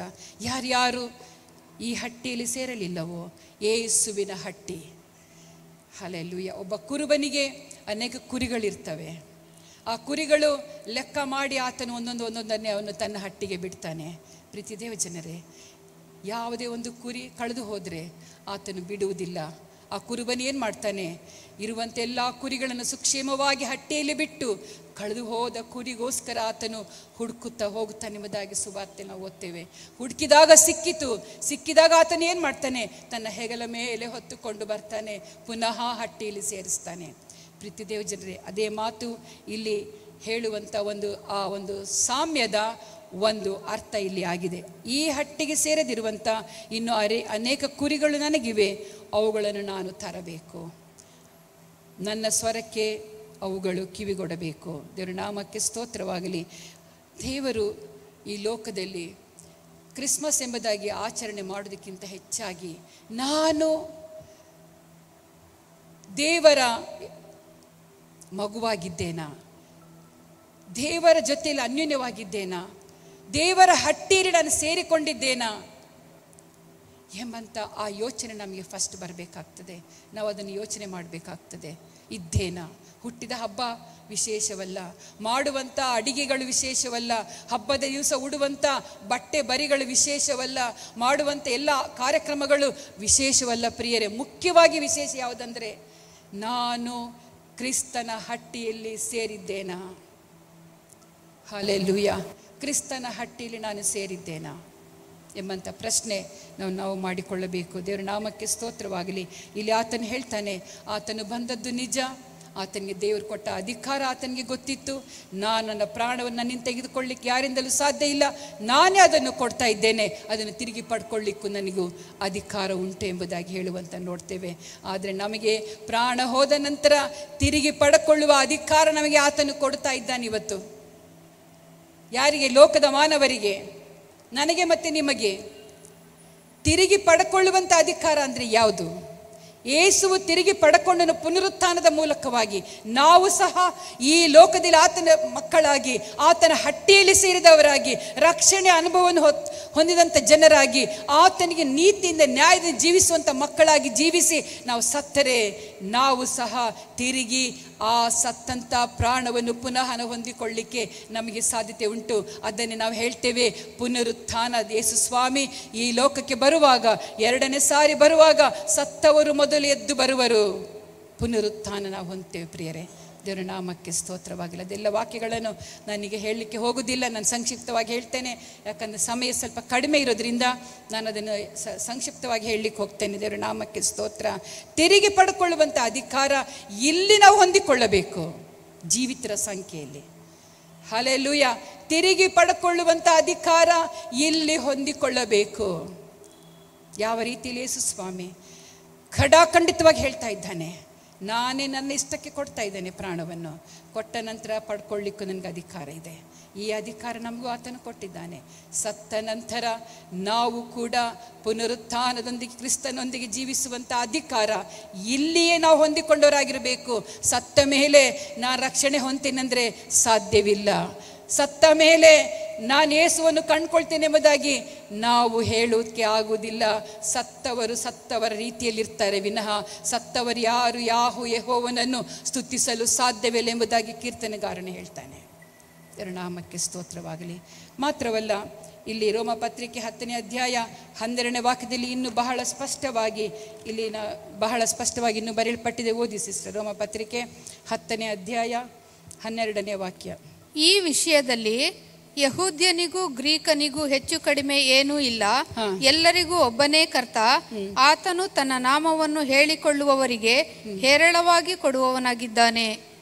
ಕರ್ತನ ನಾಮವನ್ನು ಹೇಳಿಕೊಳ್ಳುವವರೆಲ್ಲರಿಗೆ ರಕ್ಷಣೆಯಾಗುವುದೆಂದು ಬರೆದದೆ. ಇಲ್ಲಿ ಇನ್ನೂ ಬಹಳ ಸ್ಪಷ್ಟವಾಗಿದೆ. ಲೋಕದಲ್ಲಿ ಯಹೂದ್ಯನಾಗಲಿ ಗ್ರೀಕನಾಗಲಿ, ಅಂದರೆ ಯಾವ ಜಾತಿ ಧರ್ಮದವನೇ ಆಗಿರಲಿ, ಯಾರು ಆತನಿಗೆ ಮೇಲಲ್ಲ ಕೀಳಲ್ಲ, ಎಲ್ಲರೂ ಒಂದೇ ಎಂಬಂಥ ಅಭಿಪ್ರಾಯ ಇಲ್ಲಿ ಬಹಳ ಸ್ಪಷ್ಟವಾಗಿ ನಾವು ನೋಡ್ತೇವೆ. ಹೆಚ್ಚು ಕಡಿಮೆ ಏನೂ ಇಲ್ಲ, ಎಲ್ಲರಿಗೂ ಒಬ್ಬನೇ ಕರ್ತನು. ಇಡೀ ಪ್ರಪಂಚದಾದ್ಯಂತ ಎಲ್ಲ ರಾಷ್ಟ್ರಗಳಿಗೆ, ಕ್ರೈಸ್ತ ರಾಷ್ಟ್ರಗಳಿಗೆ ಮಾತ್ರ ಅಲ್ಲ, ಎಲ್ಲ ರಾಷ್ಟ್ರಗಳಿಗೆ ಕರ್ತನು ಒಬ್ಬನೇ ದೇವರು. ಆತನು ಸ್ಪಷ್ಟಪಡಿಸ್ತಾ ಇದ್ದಾನೆ. ಮಾತ್ರವಲ್ಲ, ಆತನು ಹೇಳ್ತಾ ಇದ್ದಾನೆ, ಆತನ ನಾಮವನ್ನು ಹೇಳಿಕೊಳ್ಳುವವರೆಲ್ಲರಿಗೆ ರಕ್ಷಣೆ ಉಂಟಾಗ್ತದೆ. ದೇವರ ನಾಮಕ್ಕೆ ಸ್ತೋತ್ರ. ಆತನು ಹುಟ್ಟಿದ್ದು ನಿಜ. ಹುಟ್ಟಿದಾಗ ಹೇಳಿದಂಥ ಮಾತು, ಹೆದರಬೇಡ್ರಿ, ಕೇಳಿರಿ. ಲೋಕದಲ್ಲಿ ಹೆದರಿಕೆಯನ್ನು ಜೀವಿಸ್ತಾ ಇದ್ದೀರಾ, ನೀವು ಹೆದರುವುದು ಅವಶ್ಯಕತೆ ಇಲ್ಲ, ಕೇಳಿರಿ. ನಾನು ನಿಮಗೊಂದು ಶುಭ ಸಮಾಚಾರ ತರ್ತಾ ಇದ್ದೇನೆ. ನಿಮ್ಮ ರಕ್ಷಣೆಗೋಸ್ಕರ, ನಿಮ್ಮನ್ನು ಪಾಪದಿಂದ ವಿಮುಕ್ತಿ ಮಾಡೋದಕ್ಕೋಸ್ಕರ, ನಿಮ್ಮನ್ನು ನಿತ್ಯ ಜೀವಕ್ಕೆ ಸೇರಿಸೋದಕ್ಕೋಸ್ಕರ, ನಿಮಗೆ ಸಮಾಧಾನ ಕೊಡೋದಕ್ಕೋಸ್ಕರ ಒಬ್ಬ ರಕ್ಷಕನು ಹುಟ್ಟುತ್ತಾ ಇದ್ದಾನೆ. ಹಲ್ಲೆಲೂಯಾ. ದೇವರ ನಾಮಕ್ಕೆ ಸ್ತೋತ್ರ. ಯಾರ್ಯಾರು ಆತನ ನಂಬುತ್ತಾರೋ, ಇಲ್ಲಿ 13ನೇ ವಾಕ್ಯದಲ್ಲಿ ಓದ್ತೇವೆ, ಆತನು ತನ್ನ ನಾಮವನ್ನು ಹೇಳಿಕೊಳ್ಳುವವರಿಗೆ ಹೇರಳವಾಗಿ ಕೊಡುವನಾಗಿದ್ದಾನೆ. ಹೇರಳವಾಗಿ ಕೊಡುವನಾಗಿದ್ದಾನೆ. ಏನು ಹೇರಳವಾಗಿ ಕೊಡ್ತಾನೆ? ಸಮಾಧಾನ, ಸಂತೋಷ, ನೆಮ್ಮದಿ ಜೀವಿತ, ಸಮೃದ್ಧಿಯ ಜೀವಿತ. ಹಲ್ಲೆಲೂಯಾ. ಹೇರಳವಾಗಿ ಆತನು ಕೊಡುವನಾಗಿದ್ದಾನೆ. ದೇವರ ನಾಮಕ್ಕೆ ಸ್ತೋತ್ರವಾಗಲಿ. ನನ್ನ ಬಳಿಗೆ ಬನ್ನಿರಿ, ನಾನು ನಿಮಗೆ ವಿಶ್ರಾಂತಿ ಕೊಡ್ತೇನೆ. ನನ್ನ ನೊಗವು ಹೌರವಾದದ್ದು, ಎಂಬುದಾಗಿ ಆತನು ಹೇಳಿದಂಥ ದೇವರು, ಆತನು ನಮಗೆ ಬೇಕಾದನ್ನೆಲ್ಲವನ್ನು ಆತನು ಕೊಡಲು ಶಕ್ತನಾಗಿದ್ದಾನೆ. ದೇವರ ನಾಮಕ್ಕೆ ಸ್ತೋತ್ರವಾಗಲಿ. 13ನೇ ವಾಕ್ಯದಲ್ಲಿ ಓದ್ತೇವೆ, ಕರ್ತನ ನಾಮವನ್ನು ಹೇಳಿಕೊಳ್ಳುವವರೆಲ್ಲರಿಗೆ ರಕ್ಷಣೆ ಉಂಟಾಗುವುದೆಂದು ಬರೆದದೆ. ರಕ್ಷಣೆ ಎಲ್ಲಿಂದ ಬೇಕು? ರಕ್ಷಣೆ ನಮಗೆ ಹೆದರಬೇಡಿರಿ ಎಂಬುದಾಗಿ ಹೇಳಿದಂಥ ಮಾತು ಇವತ್ತು ರಕ್ಷಣೆಗೆ ಹೊಂದಿಕೊಂಡವರಿಗೆ ಆ ಹೆದರಿಕೆ ಇರುವುದಿಲ್ಲ. ಏನು ರಕ್ಷಣೆ? ಪಾಪದಿಂದ ಬಿಡುಗಡೆ. ಪಾಪ ಮಾಡುವವನು ಆತನೇನು, ಅವನು ಪಾಪ ಮಾಡುವವನು ಸಮಾಧಾನದಲ್ಲಿ ಜೀವಿಸ್ತಾನ, ಸಂತೋಷದಲ್ಲಿ ಜೀವಿಸ್ತಾನ? ಅವನಿಗೊಂದು ಹೃದಯದಲ್ಲಿ ಕಸಿವಿಸಿ ಇದ್ದೇ ಇರ್ತದೆ, ಕಳವಳ ಇದ್ದೇ ಇರ್ತದೆ. ಎಷ್ಟೇ ದೊಡ್ಡ ಕಳ್ಳನಾದರೂ ಅವನ ಹೃದಯ ಹೇಳ್ತದೆ, ನೀನು ತಪ್ಪು ಮಾಡಿದ್ದೆ ಎಂಬುದಾಗಿ ತಿಳಿಸಲ್ಪಡ್ತಾ ಇರ್ತದೆ. ಹಲ್ಲೆಲೂಯಾ. ಈ ಒಂದು ಹೃದಯಕ್ಕೆ ಸಮಾಧಾನ ಕೊಡುವುದಕ್ಕಾಗಿ, ಇಂಥ ಹೃದಯಗಳಿಗೆ ಸಮಾಧಾನ ಕೊಡುವುದಕ್ಕಾಗಿ 2000 ವರ್ಷಗಳ ಹಿಂದೆ ಆತನು ಬಂದನು. ದೇವರ ನಾಮಕ್ಕೆ ಸ್ತೋತ್ರವಾಗಲಿ. ದೇವರು ಆತನು ಹೇಳ್ತಾ ಇದ್ದಾನೆ, ಕರ್ತನ ನಾಮವನ್ನು ಹೇಳಿಕೊಳ್ಳುವಂಥ ಪ್ರತಿಯೊಬ್ಬರಿಗೆ ರಕ್ಷಣೆ ಉಂಟಾಗ್ತದೆ. ಯಾವುದರಿಂದ ರಕ್ಷಣೆ? ಪಾಪದಿಂದ ಬಿಡುಗಡೆ, ರೋಗದಿಂದ ಬಿಡುಗಡೆ, ಸಮಾಧಾನದ ಜೀವಿತ, ಸಂತೋಷದ ಜೀವಿತ, ಪ್ರೀತಿಯ ಜೀವಿತ ದೇವರು ನಮಗೆ ಕೊಡುವನಾಗಿದ್ದಾನೆ. ಪ್ರಿಯರೇ, ದೇವರ ನಾಮಕ್ಕೆ ಸ್ತೋತ್ರವಾಗಲಿ. ಇಲ್ಲಿ ಮತ್ತೆ ಒಂದು ವಾಕ್ಯನ ಓದ್ತೇವೆ ನಾವು. 1 ತಿಮೋತಿ 2:4 ಓದ್ತೇವೆ. ದೇವರ ಚಿತ್ತ ಏನಂದರೆ ನಮಗೆಲ್ಲರಿಗೂ ಗೊತ್ತಿದೆ. 1 ತಿಮೋತಿ 2:4 ಓದಿ ಸಿಸ್ಟರ್. ಎಲ್ಲ ಮನುಷ್ಯರು ರಕ್ಷಣೆಯನ್ನು ಹೊಂದಿ, ಎಲ್ಲ ಮನುಷ್ಯರು, ಆತನು ಇಡೀ ಜನರಿಗೆಲ್ಲ ಶುಭ ಸಮಾಚಾರವನ್ನು ತಂದಂಥ ದೇವದೂತನು ಹೇಳಿದಂಥ ಮಾತು ಇಲ್ಲಿ ಏನಿದೆ? ಎಲ್ಲ ಮನುಷ್ಯರು ರಕ್ಷಣೆಯನ್ನು ಹೊಂದಿ ಸತ್ಯದ ಜ್ಞಾನಕ್ಕೆ ಸೇರಬೇಕೆಂಬುದೇ ಆತನ ಚಿತ್ತ. ಹಾಲೆಲ್ಲೂಯ. ಅದಕ್ಕಾಗಿ ಆತನು ಬಂದಿದ್ದಾನೆ. ಪ್ರಿಯರೇ, ಹಬ್ಬ ಮಾಡಿರಿ, ಕುಣಿದು ಕುಪ್ಪಳಿಸೋದಕ್ಕಾಗಿಯೇ ಸ್ವಾಮಿ ಲೋಕಕ್ಕೆ ಬಂದಿಲ್ಲ. ಸಂಭ್ರಮ ಪಡ್ರಿ ಎಂಬುದಾಗಿ ಆತನ ಲೋಕಕ್ಕೆ ಬಂದಿಲ್ಲ. ಹಲ್ಲೆಲೂಯ. ಆತನು ಬಂದದ್ದು ಯಾಕಂದರೆ ಎಲ್ಲ ಮನುಷ್ಯರು ರಕ್ಷಣೆ ಹೊಂದಿ, ಎಲ್ಲ ಲೋಕದ ಜನರೆಲ್ಲರಿಗೆ ಶುಭ ಸಮಾಚಾರವನ್ನು ತಂದದ್ದು ಏನಂದರೆ ರಕ್ಷಣೆಯ ಶುಭ ಸಮಾಚಾರ. ಹಲ್ಲೆಲೂಯ. ನೀವು ರಕ್ಷಣೆ ಹೊಂದಿಕೊಳ್ಳಿರಿ, ಪಾಪದಿಂದ ವಿಮುಕ್ತಿ ಹೊಂದಿಕೊಳ್ಳಿರಿ, ನಿಮ್ಮ ತಪ್ಪುಗಳಿಗೆ ಪಶ್ಚಾತ್ತಾಪ ಪಡಿರಿ, ದೇವರನ್ನ ಅಂಗೀಕರಿಸಿಕೊಳ್ಳಿರಿ. ದೇವರು ಸತ್ಯವಂತನು, ಆತನೇ ಪರಲೋಕಕ್ಕೆ ಮಾರ್ಗವು ಜೀವವು ಸತ್ಯವೂ ಆತನಾಗಿದ್ದಾನೆ ಎಂಬುದಾಗಿ ಸತ್ಯವೇದ ನಮ್ಮನ್ನು ಎಚ್ಚರಿಸುವಂಥದ್ದಾಗಿದೆ. ದೇವರ ನಾಮಕ್ಕೆ ಸ್ತೋತ್ರವಾಗಲಿ. ಇಲ್ಲಿ ಆತನ ಚಿತ್ತ ಏನಂದರೆ ಒಬ್ಬನಾದರೂ ನಾಶವಾಗುವುದರಲ್ಲಿ ಆತನಿಗೆ ಇಷ್ಟವಿಲ್ಲ. ಒಬ್ಬನೂ ನಾಶವಾಗುವುದರಲ್ಲಿ ಆತನಿಗೆ ಇಷ್ಟವಿಲ್ಲ. ಲೋಕದ ಜನರಲ್ಲಿ ಸಮಾಧಾನವಿಲ್ಲದ ಜನರು ಅಲಿಯುತ್ತಾ ಇದ್ದಾರೆ. ಅಂಥವರನ್ನು ಇವತ್ತು ನಾನು ಹೇಳುವುದೇನೆಂದರೆ, ಸಮಾಧಾನವಿಲ್ಲದೆ ಜೀವಿಸ್ತಾ ಇದ್ದೀರಾ? ಕ್ರಿಸ್ತನನ್ನು ಕಂಡುಕೊಳ್ಳಿರಿ, ಕ್ರಿಸ್ತನನ್ನು ಕಂಡುಕೊಳ್ಳಿರಿ. ಕ್ರಿಸ್ತನಲ್ಲಿ ವಿಶೇಷವಾದ ಸಮಾಧಾನವಿದೆ, ಕ್ರಿಸ್ತನಲ್ಲಿ ವಿಶೇಷವಾದ ಶಾಂತಿ ಇದೆ. ಆ ಶಾಂತಿ ಹೇಗಿದೆ? ಆತನು ತಾನೇ ಹೇಳ್ತಾನೆ, ನಾನು ಕೊಡುವಂಥ ಶಾಂತಿ ಹೇಗಿದೆ? ಅದು ಲೋಕವು ಕೊಡುವ ರೀತಿಯಿಂದ ನಾನು ಕೊಡುವುದಿಲ್ಲ. ಲೋಕವು ತಾತ್ಕಾಲಿಕ ಸಂತೋಷ ಕೊಡುವಂಥದ್ದಾಗಿದೆ. ಹಲ್ಲೆಲೂಯ. ನಮ್ಮ ದೇವರಾದರೂ ಶಾಶ್ವತವಾದ ಸಂತೋಷ. ಇಲ್ಲಿಯೂ ಸಂತೋಷವಾಗಿರ್ತೇವೆ, ಶಾಂತಿಯಿಂದ ಇರ್ತೇವೆ, ಎಲ್ಲರೊಂದಿಗೂ ಒಳ್ಳೆಯ ರೀತಿಯ ಬಿಹೇವಿಯರ್ ನಮ್ಮದಿರ್ತದೆ, ಎಲ್ಲರೊಂದಿಗೂ ಸಮಾಧಾನದಲ್ಲಿ ಇರ್ತೇವೆ. ಯಾರು ಏನೇ ಹೇಳಿದರೂ ನಾವು ಸಹಿಸಿಕೊಳ್ಳುವಂಥ ಮನೋಭಾವ ದೇವರು ನಮಗೆ ಕೊಡುವನಾಗಿದ್ದಾನೆ. ದೇವರ ನಾಮಕ್ಕೆ ಸ್ತೋತ್ರವಾಗಲಿ. ಆದ ಕಾರಣ ಆತನು ಹೇಳ್ತಾ ಇದ್ದಾನೆ, ದೇವರ ಚಿತ್ತ ಏನಂದರೆ ಲೋಕವು ಪಾಪಮಯವಾಗಿದೆ, ಆದಿಯಲ್ಲಿಯೇ ಪಾಪವನ್ನು ತುಂಬಿಕೊಂಡಂಥ ಆದಾಮ ಹವ್ವಳು ಪವಿತ್ರರಾಗಿ ಅವರನ್ನು ಉಂಟು ಮಾಡಿದರು. ದೇವರ ನಾಮಕ್ಕೆ ತಂದೆ ಮಗ ಪವಿತ್ರಾತ್ಮನ ಮೂಲಕವಾಗಿ ಅವರಂತೆ ನಮ್ಮಂತೆ ನಾವು ಮನುಷ್ಯನನ್ನು ಉಂಟು ಮಾಡೋಣ ಎಂಬುದಾಗಿ ಯೋಚಿಸಿ ನಮ್ಮಂತೆ ಎಂಬುದಾಗಿ ಅಲ್ಲಿ ಬರೆಯಲ್ಪಟ್ಟಿದೆ. ತಂದೆ ಮಗ ಪವಿತ್ರಾತ್ಮನ ಆ ಒಂದು ಛಾಯೆ ಇಟ್ಟೇನೆ ದೇವರು ಮನುಷ್ಯನನ್ನು ಉಂಟು ಮಾಡಿದನು. ಆದರೆ ಅದೆಲ್ಲವೂ ನಶಿಸಿ ಹೋಯಿತು. ಸೈತಾನನವರನ್ನು ತನ್ನ ವಶಕ್ಕೆ ಎಳೆದುಕೊಂಡನು. ಈ ಒಂದು ಪಾಪಮಯವಾದ ಜೀವಿತದಲ್ಲಿ ದೇವರು ಆತನು ಲೋಕಕ್ಕೆ ರಕ್ಷಕನಾಗಿ ತಂದೆಯಾದ ದೇವರು ಯೇಸುವನ್ನು ಕಳುಹಿಸಿಕೊಟ್ಟನು. ಹಲ್ಲೆಲೂಯ. ಈ ಯೇಸುವೆ ನಮ್ಮೆಲ್ಲರ ಪಾಪಗಳ ನಿವಾರಣೆ ಮಾಡುವಂಥ ಯಜ್ಞವಾಗಿ ಆತನು ಅರ್ಪಿತನಾದನು. ಪ್ರಿಯರೇ, ದೇವರ ನಾಮಕ್ಕೆ ಸ್ತೋತ್ರವಾಗಲಿ. ನಮಗೆಲ್ಲರಿಗೂ ಗೊತ್ತಿರುವಂಥ ಸಂಗತಿ, ಆದರೆ ಈ ಕ್ರಿಸ್ಮಸ್ ಸಮಯ ಆದ್ದರಿಂದ ಆನ್ಲೈನಲ್ಲಿ ಕೇಳುವಂಥ ಜನರು ಕೂಡ ಯೇಸು ಯಾಕೆ ಲೋಕಕ್ಕೆ ಬಂದಿದ್ದಾನೆಂಬುದಾಗಿ ಅರ್ಥ ಮಾಡಿಕೊಳ್ಳಬೇಕು. ದೇವರ ನಾಮಕ್ಕೆ ಸ್ತೋತ್ರವಾಗಲಿ. ತಿಂದು ಕುಡಿದು ಸಂಭ್ರಮ ಪಡುವುದರಿಂದ ನಾವು ದೇವರನ್ನು ಸಂತೋಷಪಡಿಸಲು ಸಾಧ್ಯವಿಲ್ಲ, ನಾವು ನಿಜವಾದ ಸಂತೋಷ ಹೊಂದಿಕೊಳ್ಳಲು ಸಾಧ್ಯವಿಲ್ಲ. ದೇವರ ನಾಮಕ್ಕೆ ಸ್ತೋತ್ರವಾಗಲಿ. ಇಲ್ಲಿ ಭಕ್ತನು ಹೇಳ್ತಾ ಇದ್ದಾನೆ, ಯೋಹಾನ ಸುವಾರ್ತೆ 15ನೇ ಅಧ್ಯಾಯ 11ನೇ ವಾಕ್ಯದಲ್ಲಿ ಹೀಗೆ ಓದ್ತೇವೆ, ನನ್ನಲ್ಲಿರುವಂಥ ಆನಂದವು ನಿಮ್ಮಲ್ಲಿಯೂ ಇರಬೇಕೆಂತಲೂ ನಿಮ್ಮ ಆನಂದವು ಪರಿಪೂರ್ಣವಾಗಿರಬೇಕೆಂತಲೂ ಇದನ್ನೆಲ್ಲ ನಿಮಗೆ ಹೇಳಿದ್ದೇನೆ. ದೇವರ ನಾಮಕ್ಕೆ ಸ್ತೋತ್ರವಾಗಲಿ.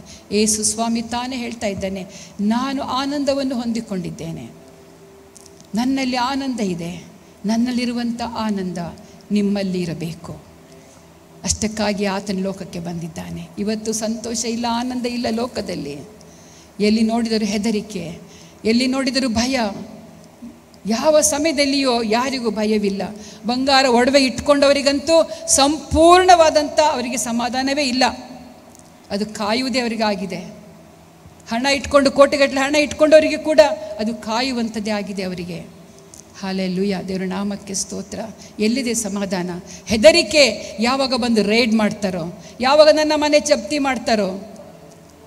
ಹಾಲೆಲೂಯ. ಪ್ರೀತಿ ದೇವ ಜನರೇ, ಇಂಥ ಭಯ ತುಂಬಿರುವಂಥ ಈ ಲೋಕದಲ್ಲಿ ಭಯವನ್ನು ಹೋಗಲಾಡಿಸುವುದಕ್ಕಾಗಿ ನಿಮ್ಮ ಪಾಪಗಳ ರಕ್ಷಣೆ ಹೊಂದಿದರೆ ಮಾತ್ರ ಇಂಥ ಎಲ್ಲ ತಪ್ಪು ದೋಷಗಳನ್ನು ನಾವು ಮಾಡದೇ ಇರಲು ಸಾಧ್ಯವಾಗುತ್ತದೆ. ಯಾರು ಯೇಸು ಕ್ರಿಸ್ತನನ್ನು ಅಂಗೀಕರಿಸಿಕೊಳ್ಳುತ್ತಾರೋ ಅವರಲ್ಲಿ ನಿಜವಾದಂಥ ಸಮಾಧಾನ, ಶಾಂತಿ ಅವರಲ್ಲಿ ಉಂಟಾಗ್ತದೆ. ಅವರು ಯಾವ ಪಾಪದ ಕೃತ್ಯಗಳನ್ನು ಮಾಡಲಿಕ್ಕೆ ದೇವರು ಅವರನ್ನು ಬಿಡುವುದಿಲ್ಲ.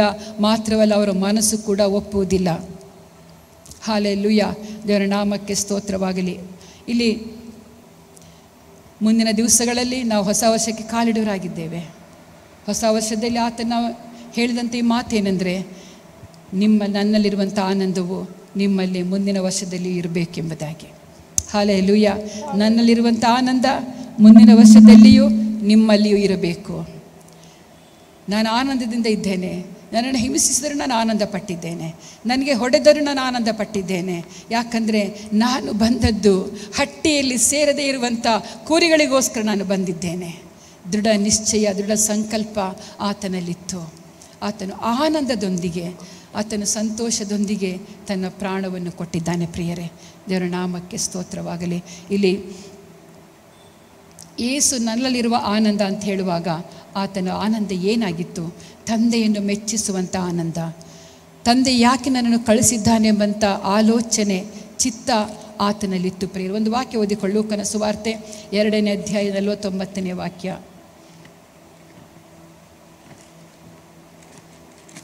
ಲೂಕನ ಸುವಾರ್ತೆ 2ನೇ ಅಧ್ಯಾಯ 49.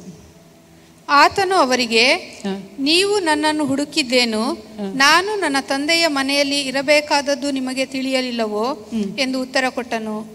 ಇಲ್ಲಿ ಯೇಸು ಸ್ವಾಮಿ 12 ವರ್ಷ ಪ್ರಾಯದಲ್ಲಿರುವಾಗ, ಆತನು 12 ವರ್ಷದಲ್ಲಿರುವಾಗಲೇ ತನ್ನ ತಂದೆಯಾದ ದೇವರನ್ನು ಅರ್ಥ ಮಾಡಿಕೊಂಡು ತಾಯಿಯ ಮೂಲಕವೂ ಆತನು ಹುಟ್ಟಿದಂಥ ರೀತಿ ನೀತಿಗಳನ್ನು ಆಕೆ ತಿಳಿಸಿರಬಹುದು.